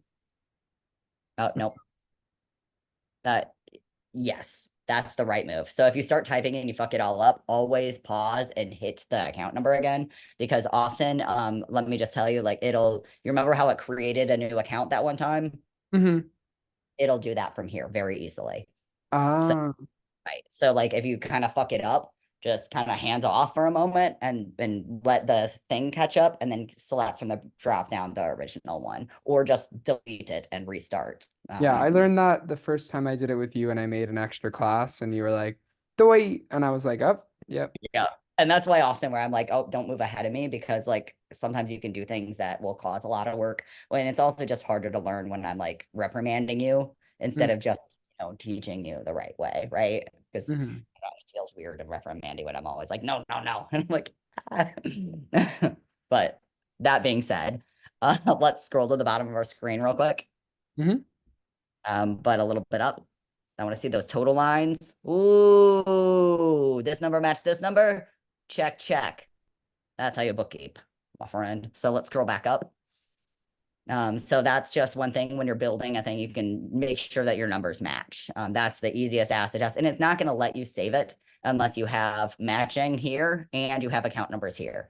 So now the next thing that we want to do is we're gonna, and you're gonna copy paste this for the next ones. Each time you enter a journal entry for a new donation, you're gonna open up the last one and you're gonna hit make a copy, and you're gonna overwrite the information that is important to overwrite, as long as you're really good at cleaning up and getting rid of the old details. Otherwise, if you find that you leave a lot of mistakes and you start not updating all the fields right, then you're gonna have to build them new each time.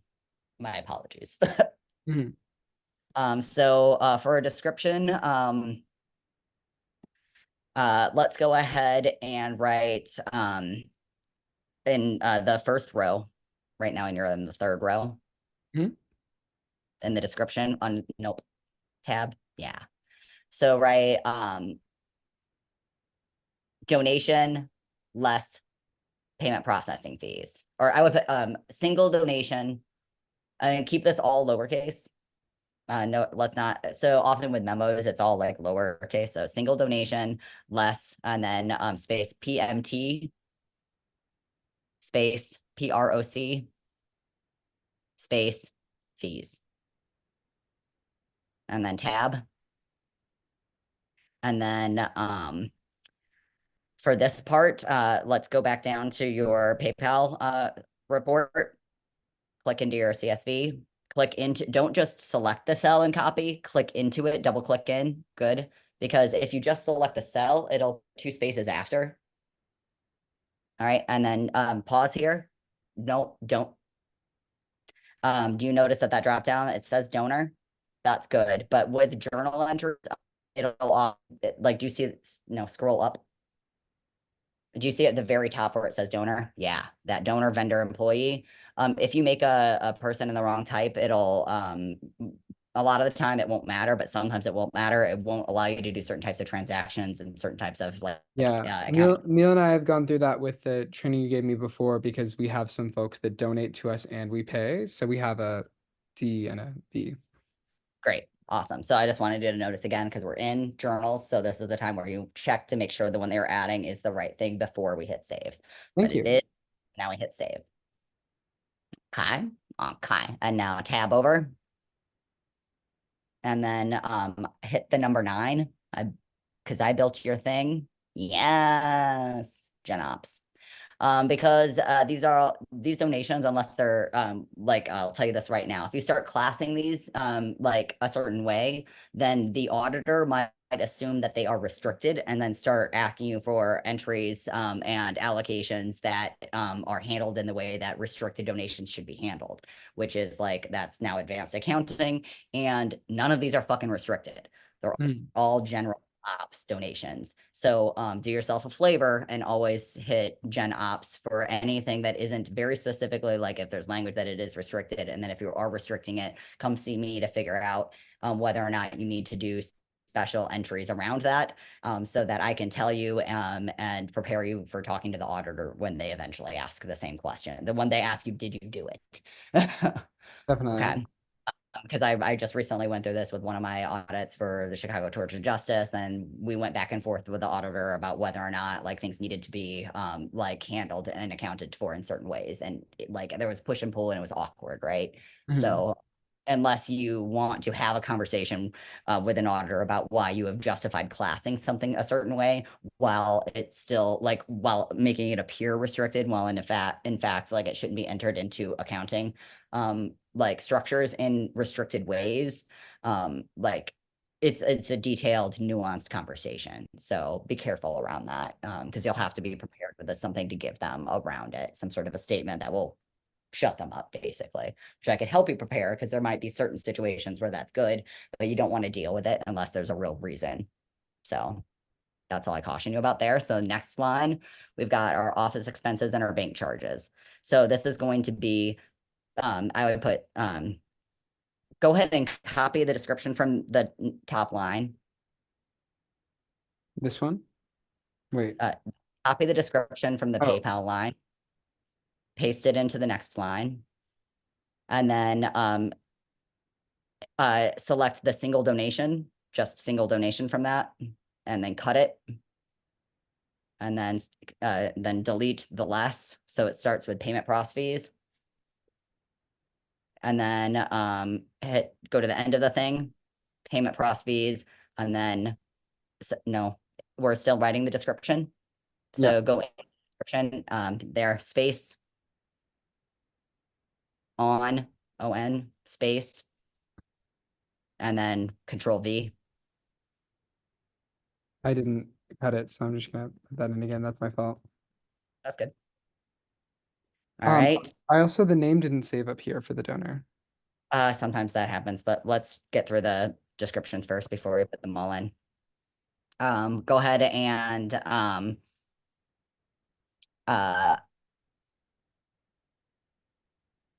and the next write single donation, since you don't have it copied.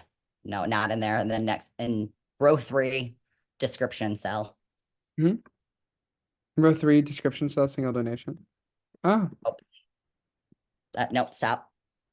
Now click the 44011 and then hit tab. Yeah. And let's make that lowercase.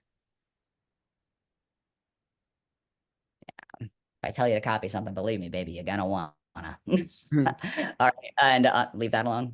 We're done with it now. So let's go back to your PayPal CSV. Oh, so the CSV? why did it get small?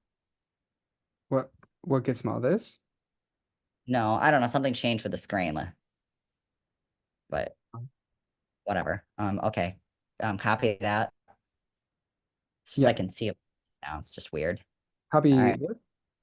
Yes, we're getting the name of the person. Okay. Okay, then go back in there. Okay, so it did reappear. So hit tab. Humor me by doing exactly as I say. Tab again. Tab. Notice how it's tabbing between lines. Okay, tab, tab, tab. Oh, fuck me. So QuickBooks is doing this weird glitch thing that it does sometimes where it steals the names. In this, just hit save and new. Yes. And then refresh your screen.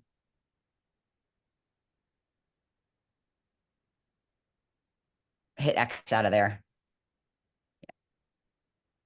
All right, and go to new. Journal entry. Little clock. Last entry. All right, now go on to line 2, the name cell. Typing PayPal. PayPal doesn't exist anymore. Okay, yeah. So go into add new, but pause. Now overwrite the PayPal name properly and company. Go ahead and start writing it there. It's fine.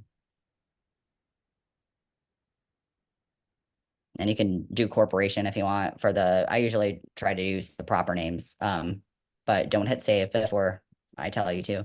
Go ahead and corporation. If you want, you can, if you don't want to look at the whole PayPal corporation all the time, you can take the corporation away from the, so you would leave company name and it's the full name and then the donor display name. You can change that. You can, so it just says PayPal, or you can make it say PayPal Corp with the period or however you like, but don't hit save, please. This is under contact type donor, and this needs to be what? Vendor. Bueno. PayPal also did give us 2 donations over March and April. So they are at once a donor. PayPal itself. Yeah, PayPal gave us a donation. Okay, well then we'll have two. Grant. Go ahead and let's overwrite this company name again because it changed it. So PayPal Corporation. Proper. And now tab over and delete corporation, and in corporation's place, put parenthesis V parenthesis. And now hit save. Bueno. And then when you create the donor for that, so don't do anything yet. When you create the donor, you'll do the same thing, PayPal Corporation, and then PayPal, donor. So hit tab, hit the number 9, hit tab. Do it as I tell you.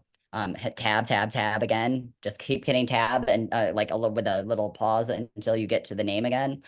This motherfucker. Go into there, start typing the word Joshua. And pick the correct one. Sensible. He's so sensible. And then actually I lied to you. So on the line 2 for the bank charges, where it says 9 under general operations, go ahead and hit that class thing, the drop down, the next one over. Oh, here? Nope, up. You were there on line 2. Yes, in there. Drop down. And scroll down until we see fundraising. Scroll, yeah. That's what let's be bigger. Okay, now in that one, hit 9. Tab out of that. We're in the line 3 in class. Hit 9. There you go. And then and for the description, where the PayPal, so copy paste the description from line 1 where the PayPal is. Copy it. Now let's scroll all the way down in that memo. Good. And then add attachment. Print out for entry. Perfecto. All right. And then let's scroll back up. Notice that it's stealing this name again. So I want you to hit save and new. And just pause. Let it think for a second. Go back to the time clock. Open up the new one. Yeah, open it up, see if it's there. It is showing there. So hit save and new again. It's going to keep glitching. So what I want you to do is to let it think. Now hit X to get out of journal entry. Now hit the D, the blue D. We're going to sign out and sign back into to QuickBooks. And go ahead and X out of the other 2. Okay, and sign in now again, and then we'll reopen the tabs from the new one. Because it gets mad for no reason. I'm really glad that it glitched in front of you so that you don't think I'm crazy. For that reason. I'm not crazy. It's crazy. We gotta try to fucking sell you a bookkeeper right in front of my face. Yeah, so rude. Right in front of my face. Okay. And So now the way that you can easily open up new tabs is if you hit your if you hold your command key and you click on the Intuit QuickBooks logo while you're holding your command key. Yeah, you see that? See that oh, shit? cool. Love I that. know, right? Fancy. Now you can go into those tabs and you can set them up for your the transaction tracker. See on the left there, we can go to bank transactions. Mhm. Great. Oh yeah, but it's gonna do the thing. Oh, but you didn't import your PayPal because I told you not to, right? Yeah, I did not. Yes, that's beautiful. So we will teach you a a thing. So I lied to you. I go to your Finder or go actually go to your trash can. Go to Go to my, your computer's trash can okay. and undelete the the PayPal statements. Put back the PayPal the PDF statements. Yeah, those four. Nope, I could see them at the top before. There you go. Yeah, put those mofos back. No, just yeah, put back. There you go. All right, now close your trash can and close the new downloads window. If it opened a double one, you might have a bunch of finders after you do that. I think this is the only one that exists right now. Cool, cool. So now what I will want you to do is go back into your thing.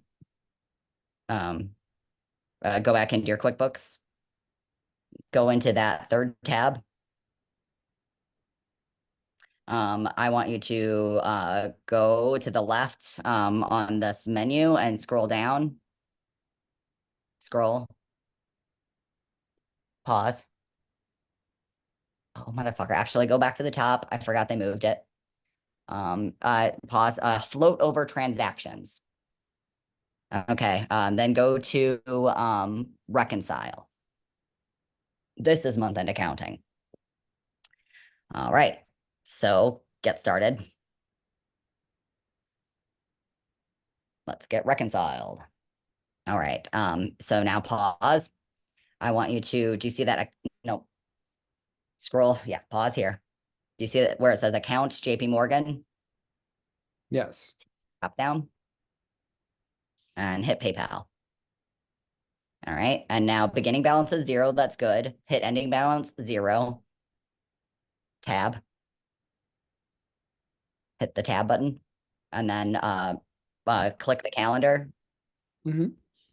and select January 31st. Yeah. And then tab. And then scroll down, leave those things blank, and start reconciling. And there'll be no transactions here. And that's good. X. Actually, hit this. Oh, next time it comes up, we're going to hit the don't show me this again. So So it don't. leaves us alone. Yeah. So often, like in front of me, like don't just close the thing. So I can either tell you like something that you do want to hide, or I can explain it to you because with QuickBooks, sometimes it'll give you something important that you need to make a decision on. And then once you close it, it won't give it back to you again. So like that'll happen, or like it'll just up over and over and it's a stupid one. So like the really important things that likes to disappear forever. And if you close it too fast, too fucking bad. And then the really nonsensical things that likes to give you 100 times until you force it to stop. Ah, So either way, I want you to pause a beat so we can either kill it or address it. Okay. got it. So go ahead and hit finish now. Got it.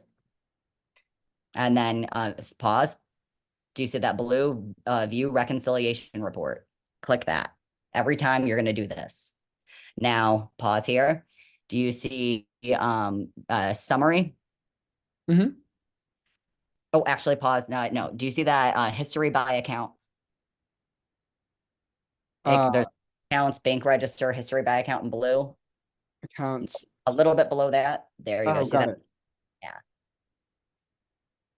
Do you want me to click that? And click X for that. And then do you see how you've got this the account there is PayPal and the Thingo report? We're going to leave those as they are, but if you were flipping back and forth between different accounts, you might have to select something from that drop down. Right Mhm. now it's one in reconciliation, so it's cool. So do you see this, that the blue attach and then blue view report? Mhm.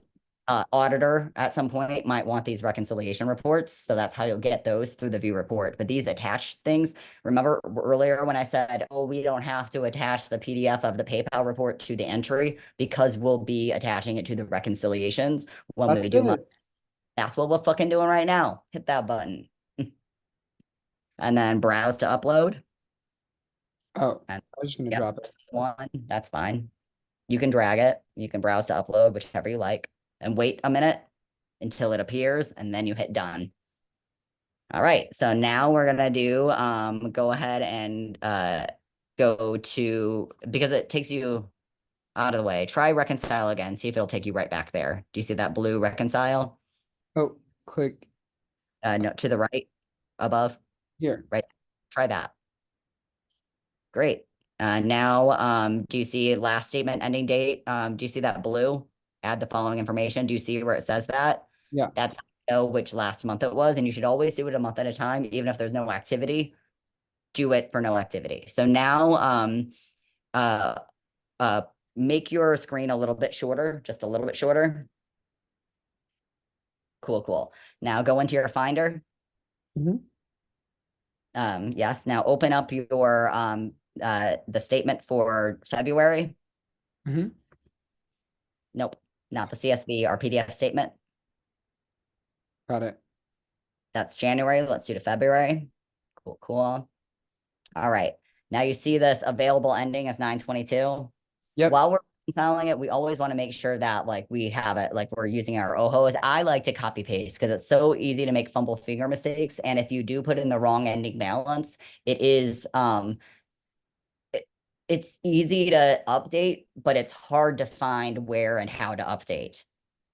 So most people think you can't fix it. You can, it's just a big pain in the ass and it will break your QuickBooks. Yeah. Like a fixable way for a bookkeeper that knows how to do it. Mhm. So trust when I say this part is sensitive. Always use, don't do this part tired. Okay. Copy and paste it. Yeah. We want to do the reconciles Copy when paste, we're at the well, beginning yeah, and when we're at the fresh. end. Yeah, because if you fuck up a reconcile thing, then you might have to have somebody come and fix it for you. It's not a big deal and it's not impossible. It's just a pain in the ass. So we're Perfect. copying the available ending and let's make that shorter so we can, or you can exit out at this point. I like to keep it visible just because I'm anal retentive as fuck. So paste it into ending balance, tab over. Now there's two schools of thought. You notice that, go back to your PDF report, go back Yes. to your PDF report, notice that that ending date says 2/29. Cool, cool. That's good because there's like the one, this is the 29 days in February. So this is the one point where I will like not use the 2/28. But if this had said 2/27 or 2/26 or whatever, often it'll be like 3/30. It'll be the ending date. It'll choose the last business day of a month, not the actual month end date, right? I always choose the last day of the month, no matter what it says on here. Some people enter it exactly to like the date that it says there. But if there's, so choose which way you're going to do it always. If you're always going to use like the end date on the thing, always match it to the statement. So let's go I ahead like and put the I like keeping it for the actual end date of the month. so 2/29, perfecto. Hit the click out so that's not green anymore. Notice that if it's green, that means you're in the box. Yep. So now scroll nicely, scroll down and start reconciling. All All right, right. let's pause. Now, white pause, hit do not show me this message again. Click. Hit do not show me this. Yes. Great. Now, what it was telling you, do you see that up caret? Yes. It's the same thing as like in Google Sheets. You can hide that or you can unhide it. That's all. See? Got But it. let's open. That'll always tell you a difference. So if you were doing things like in your this will be a different process. Reconciling PayPal will be different than reconciling your bank because your bank has been fed in automatically and you're matching your transactions on the banking screen. When you match a transaction on your banking screen in QuickBooks, it marks it as reconciled, Hmm. which is whatever. It is what it is. It shouldn't be it is what it is. But so if you don't have your transactions fed in and you're not mashing it on the banking screen, then you're not marking these as reconciled in that way, right? So for PayPal, you're always going to manually reconcile everything. So Got at it. this point, when you're going through, technically you should have your on, you should have, so make this a little bit shorter. Mhm. Actually, yeah. Go ahead and hide top, the caret. All right, now on your bottom screen, let's get your CSV. Leave that alone. Do not hit that radial yet. On for your bottom screen, you know how we have two screens? Mhm. Um, close that out and let's open up your CSV tracker. Nope, Google Sheet. CSV tracker. Okay, now you notice when you enter your, okay, can you click on QuickBooks and then click back on the bottom screen? Great, just so it disappears the other thing. So now you notice when, for your bank activity, you would make this purple as you matched it in the transaction, right, tracker to your bank, but you didn't do that, right? This is where you make it purple. This is, because you don't make it purple when you enter it into the thing. Or you might you might actually do a 2-color system for this because it's like you have to both mark that you entered it and you have to mark that it is reconciled because those are two different things now. So you can't just like one and done it. And if you're, we have right now it's because there's like one entry, but if you're doing a bunch of entries, it's unlikely like that you will always do all the entries on the same day that you reconcile it, right? Mhm. So like just using the one color and it's going to be good enough probably won't apply as time goes on. So you kind of want to set yourself up for good practice for heavier activity for when that day does arrive, right? Mhm. So um, if you're doing it, I would choose right now if you're going to make it one color, like highlight it green once it's been entered into QuickBooks, and then purple once it's been reconciled. Or Yeah, we have uh, your color code key from the other ones on our yeah, other trackers. okay. Can you Um, go to one of your other trackers real quick? yeah, do Venmo tracker. Yeah, and And we'll add a thing. Yes, and go to your color code tab. And then hit the drop down. Nope, go to the tab name, yeah, drop down, copy to got it. existing. Yeah.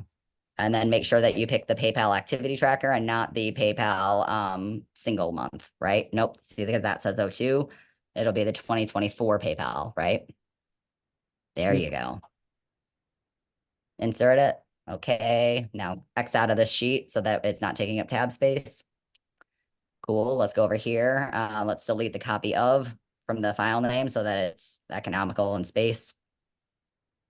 Cool. Now get out of that. Now, go back. Yeah. Now, so insert a line between 5 and 6. Yep. And now copy, just the whole like, copy line 7 and paste it into line 6. All right. Now, just select for line 6, like that, those two, the next one too. So, because we're gonna, yes. Now change that color to green, like bright green, I think, actually, like bright green, so that you did something, but something needs done. Now, line highlighted, I would say bright green or lime, whatever you want to call it. Line highlighted. Yeah. Line. Okay. And then, right, item is entered into QuickBooks.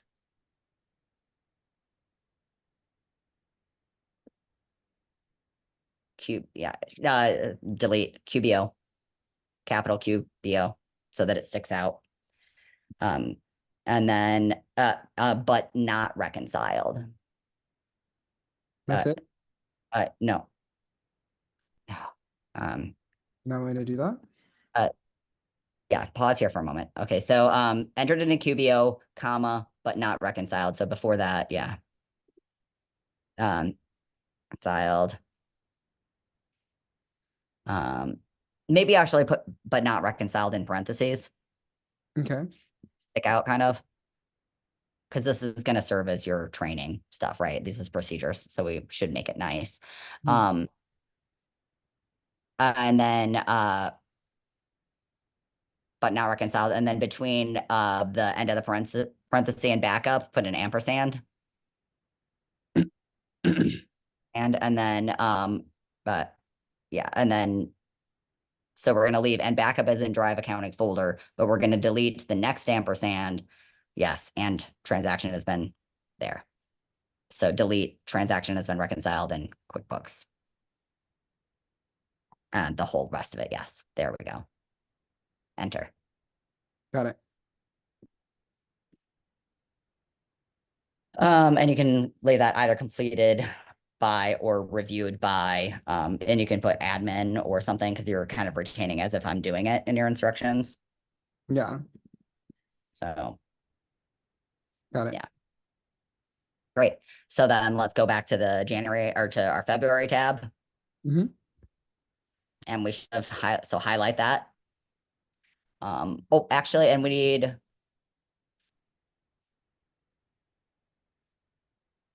we'll add it for the next one. So highlight it green.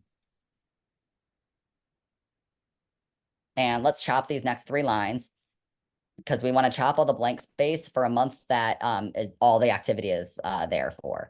I leave the 3 visible sometimes for like those one and done CSVs because like I might need some scrap paper, or when we add activity and it's the middle of the month and so we've added part of it, I will leave 3 blank implying that the month is not closed out. But then once the last transaction for each month is in the tab, I make that the last line so that it signals to me visually that that was the last transaction for that month, right? Mhm. So now we're at green, but then we so make this screen a little bit shorter so that we can see QuickBooks and her at the same time. All right, so now let's go back up here. Now click the X in that little too small thing. She doesn't know what she's talking about. No, down, wrong. It went away. It went away. It's fine. Okay, so now that we can see both of them at the same time, this is the way that bookkeepers really reconcile. It is this line matches this line. So as you verify that the 922 is the ending amount, right? Click the radial, right? And when you click that radial, highlight this line and make it purple. Okay, wait, click this. The radial, yes. And now that you've clicked that radial, go down to your sheet because for most months you will have more than one transaction is what I'm trying to say. So like as you click it, you do them one at a time because that's the whole purpose. Reconciling each There one. is a line for every single one because you might have a false reconciliation. If you forget to put in like 2 transactions, like an in and an out, your ending balance might be the same, but you're missing 2 transactions, right? And you wouldn't know that if you just hit select all. Mhm. And you notice that the ending balance was correct and then called it good and then highlighted all of these, that is not reconciling. That is forced balancing, Yeah, which is fraudulent, basically. yeah, exactly. So one at a time, that is how you actually reconcile. That's the real deal. That's the thing. So now that you've got all the lines marked off on this line on your CSV and all the lines marked off on this, and it says check that green thing, $0 difference. That's when you hit finish now. And then what's the next thing? And then how do we get to the next part? That's your thing. So yeah, you can go there. That's pretty quick. I used to go to summary and then there's another button. So if which is basically to history by account. And now you see that this one has attachments and one says attach. So you know, like visually you can tell if, oh, did I forget to make an attachment last time? Got it. I always scan my screen whenever I'm doing it because I'm always check yourself, always be checking yourself. Clear. Wait till it pops up and then done. Always give QuickBooks a second to think. We all got to take a second to think, you know? Okay, great. Some of us more than others. QuickBooks. Bitches. Okay, So great. now, let's do our next month. So we've got our reconciliation tab over here. Let's go back to our entry tab on Quick. So that's our reconciliation tab. There's our entry tab. Cool, cool. Yeah. Over there, we can leave it alone. Now let's go back to our tracker. Yes, on the tracker down here. Yep. I now pause. So we're gonna do a couple of things. We're gonna act like it's the brand new month and we've done everything right. So we've got a CSV download. We put up our PDF. The CSV download that we have, we want to put in two places, remember? So there's two steps. So the first thing we want to do is gather our statements, and then we're going to track our activity and do that. So we're going to pretend like we just downloaded that CSV. So the place that we need to be right now is where? If we had just like to download the CSV Oh, or yeah, we already downloaded the CSV. So now we're down in this bottom screen yeah. and we want to be somewhere in this bottom screen. Um I Yeah, you were in right first. You were right at first. We want to go to the statements tracker. yeah. Well, first the statements folder, because the statements tracker, like after you put it in Yeah. the folder and you mark it in the tracker, right? So orders of operation. So great. Nope. Nope. Delete. Cancel.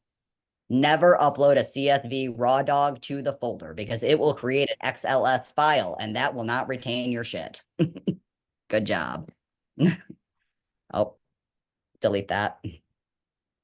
Okay. Now go to use your caret because you're missing. Yeah. It was a little higher. You're importing. Yes. Yeah. And we want the third month. Yeah. And where are we? Nope. Not that one because we're not adding on it. We are replacing it because this one stands alone, remember? Mhm. All right. And now we got to do our file naming system, which is how should we file name this? Nope. Leave that alone. Yeah, this one leaves, but we need to make a manip, right? We Nope, duplicated nope, nope, name it nope, manip. nope, nope, nope, nope, nope, nope. Listen to my words. So we're going to name this file. Hmm. So how do you name a file? Oh yeah, up Yes. here. So nope, No. nope, nope. Start over. 2024-03 Yeah. footer, PayPal, footer, activity download. Got it. Okay. And now that this is our CSV thing, this satisfies the statements folder responsibility of having an unmolested CSV of our activity with all of the fields that we did not touch, right? Hmm. That's what we're doing here. So X out of that PayPal. So close this tab because we don't want to fuck with it. Nope. Go back down Close this tab. and then go to your statements tracker. And then go to your March tab in your statements tracker. So read that to me, that PayPal CSV detail report uploaded to statements folder, right? And then Yeah. our policies and procedures, the single note, the single CSV with no notes or formatting to Yeah, and that's reinforce, what we just did. right? So cool, cool. And now the next thing that we need to do is because remember we do two things with the CSV. Now we upload the activity tracker for the entire month. And our policies and procedures say that we should upload it to a monthly tab and a yearly tracker, right? Hmm. So let's make that happen. So let's pause because this is a different process.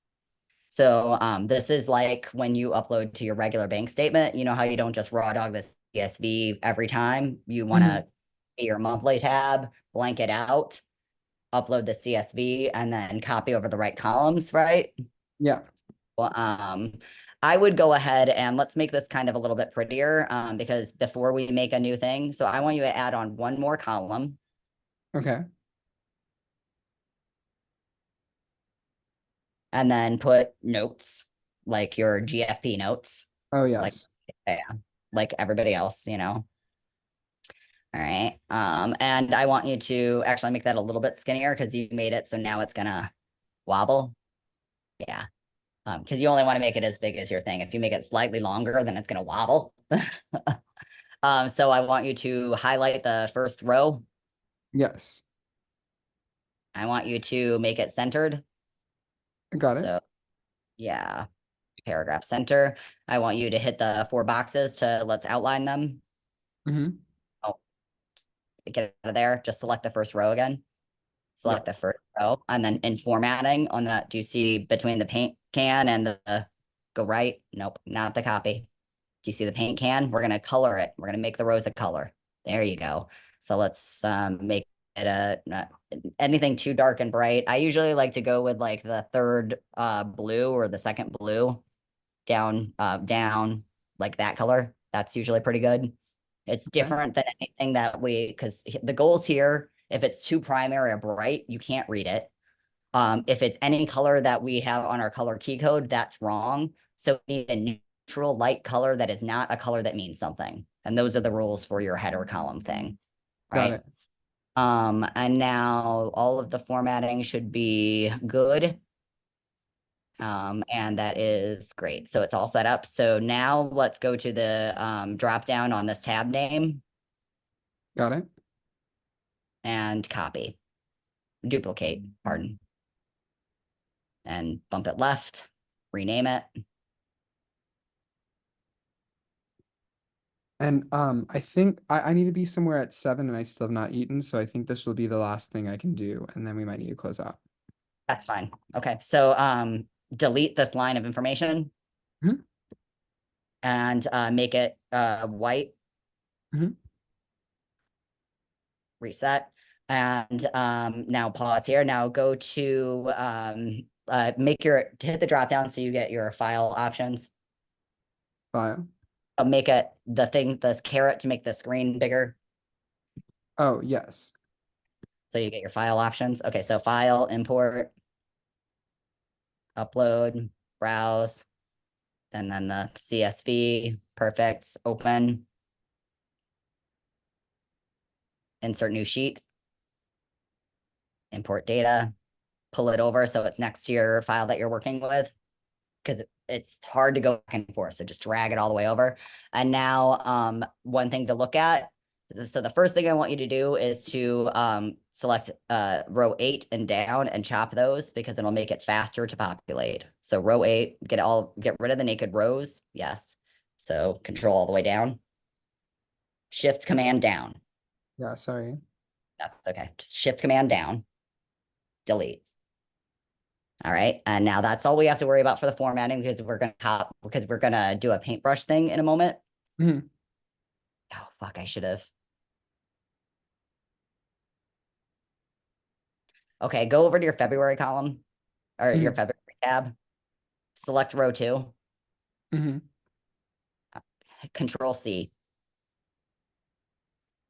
And then hit your March tab. Mhm. I did it out of her, and then hit that row. Control V. Because we want to, so the thing that we're doing, I usually delete everything except for my first line because I want to be able to copy the formatting down because this is the fastest way to replicate your formatting, right? So now what I want you to do is to where it says add 1,000 lines, add 3 lines. 3 lines. Right now, just leave them the way they. I usually turn those white, so I would just select down, make them white, so that it's visually different, right? And now I leave my cursor in cell A3. Put your cursor there. Now go to your CSV tab, and that's the date, right? So the first thing that I want you to notice is that these are in chronological order, so you do not have to make these upside down. Mhm. Different from your bank, I think, does it chronologically. So Mhm. remember to use your brain. And now select this entire column down except for the date. Nope. So yeah. And so the easiest way to do this is to select the first column and then the control, like the down is a good tool. When there's this many columns, it's easy to drag. But if there are 100, you don't want to be doing all that time. So now control X because you want to cut, not copy. And now go over here and then and you don't even have to click anywhere because you left your cursor in the right spot. Now control V. And it's going to add as many lines as you need, right? So now put your cursor under description in the next B3 and then go over there and under description, put it in the first line and then hit control or command shift down for me. Now control X, go back over your tab, control V. Oh, that was my fault. That's okay. It's already selected, luckily. Control V. And then just hit the, nope, go back. Hit the right arrow. Now you're in the right spot, but pause. Notice that gross fee net balance. They're all going to be together. So go over to there. Put your cursor in the gross box. Now hit hold shift and hit 1, 2, 3, 4 for me. Now hit control and now just control yes, and then control X. And this is a good way to do blocks of information really quickly. Now we've got transaction ID from email name. And you notice that those three all together. Good. Let's get those three all the way down. Perfect. Control X. Control V. And now we need the invoice ID and the ref. And those two should be next to each other. Great. Yeah. And I just, nope. The whole thing, yes. No. That way you don't have to think about where it is. If you always cut the whole area, it'll always put it in the right spot. Mhm. All right. Now, what I want you to do is select row 2. Mhm. And then that roly paintbrush, on the icon bar, you've got pause. Nope. Pause. Listen to me. You've got that. Yes. So hit that once. And now what I want you to do is pause. Listen before you do it. You're gonna click down on the 3, and then while you're depressing, you're gonna drag downwards. And it's gonna keep going. So depress on 3 and start. Yes. There you go. Now pause there. While it's got those highlighted, make those white. Perfect. Because that will help you visually remember, okay, that's the new data, that's the old data. Now you can hit row 2 Mhm. and chop row 2. And so going forward, you'll do the same thing, except like you'll usually have more than one line. So next month, you'll copy the March over, right? You'll delete everything below, you'll cut the row 3, you'll delete it, or you'll copy it over with just the header and one row of formatted information. Mhm. And add it new, you'll build it the same way. So I know you have to go. I would like, because we've got fee reversals, we've got a mass payment, and we've got all these other donations. And luckily they're all on the same date. No, good. This will be perfect. I'm going to do another training. Do not enter transactions without me for the next month, because only one of these transactions will be entered the same way that you did the other. Yeah. Why are the rest different? Well, you've got 3 donations on the same date, which means you can make a batch entry for all 3 of those on the same date. Then you've got a single donation on one date that is the only one that I would enter identically to the one that I've already put in. And then you've got a fee reversal, which is a different type of entry altogether. And then you've got a mass payment, which is a different entry altogether and requires a whole nother CSV and from the PayPal Giving Fund, because this is that step through. You remember that how I showed you another CSV? I'm going to show you how to get to your own other CSV to give you all the information so you can properly process your fees, because otherwise you're going to be under reporting your donations and under reporting your fees, which is fraud. Yeah, I understand. So we could make it more complicated, and we could say that there are 4 transactions that are entered exactly like yours. But I think that for efficiency, you would probably want to batch enter all of the donations for 3/6 at least, because the only time you can put them all together, I would not put 3/6 and 3/7. Well, that's a lie. If you can either break them up by day, or you can enter them in monthly chunks. At the very least, you have to put them in the right month. So you can do like one sheet and you can enter them all in for 3/7. And then you do one journal entry with like all of the things together. But the other thing is, like, if you start doing payouts, then you can't do them all at once, because then you'll have like fucked up balances. And because you're hand reconciling, like, it might be best for you to put them all in individually, even because I mean, with the batch entry, you're still going to be entering like a line for each one. It'll just be in a journal entry. It's not like you're going to have like, you're going to put like one line for the 70 or for $100 in donations for that day, because you still need to tie it to each individual donor, right? So you're still going to have to break it down to 25 for this donor, 50 to that donor, 25 to that donor. But then you can batch the fee amount and put in just one line for total fees for that day. And you can also batch the PayPal amount to do one line, but you still have to break out at least the donors per line. Mm-hmm. So it gets more complicated. I I can show you how to batch them per day. Because you're gonna be having payouts and stuff, because you're just building your balance now. But if you're doing healthy cash management, you're gonna be moving in and outs. And then because you're not like a bookkeeper, it's a little bit more like you have to know what you're doing to like properly figure out how and which things to batch and which things to enter in order. So we might just show Yeah. you how to do one We don't transaction per we don't have a shit ton of transactions coming through PayPal. Like most folks donate to us through Zelle and Venmo. So I don't really mind. In Venmo, we have a lot, but my partner is the one that does the entries and always does them individually anyway. Right. Yeah, and that's what I recommend that we do here too. So we'll just do them individually, instead of bashing them on the date. That'll make it cleaner because it'll be easier for you to fuck it up if you're trying to do batches. So we'll go back through, and I mean, if you want to enter these 4 donations, then to practice, you can enter the 4 donations, but then I will teach you how to do the fee reversal, and I will teach you how to do the mass payment. Okay.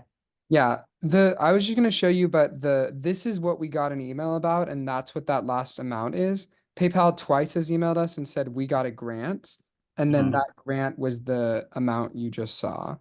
Okay. Um, Well, that's so great. They're fees, but we still need to, it'll be a different date and you'll need to put it in accounts receivable and step it through still because it's still not, because it's not, and we still have to go get another CSV. But so I will still teach you how to do that one. that makes sense. Cool. So I'll hold off on the fee reversal and the other piece, and the two PayPal giving fund things we have. Right. And I want to go through like to reconcile with you a few more times because it is a very delicate process. Mhm. And manually doing it. So that I do want to have a couple of trainings with, even if it isn't different. Yeah, that makes sense. The process. I'm gonna stop recording if that's cool with you. That's fine.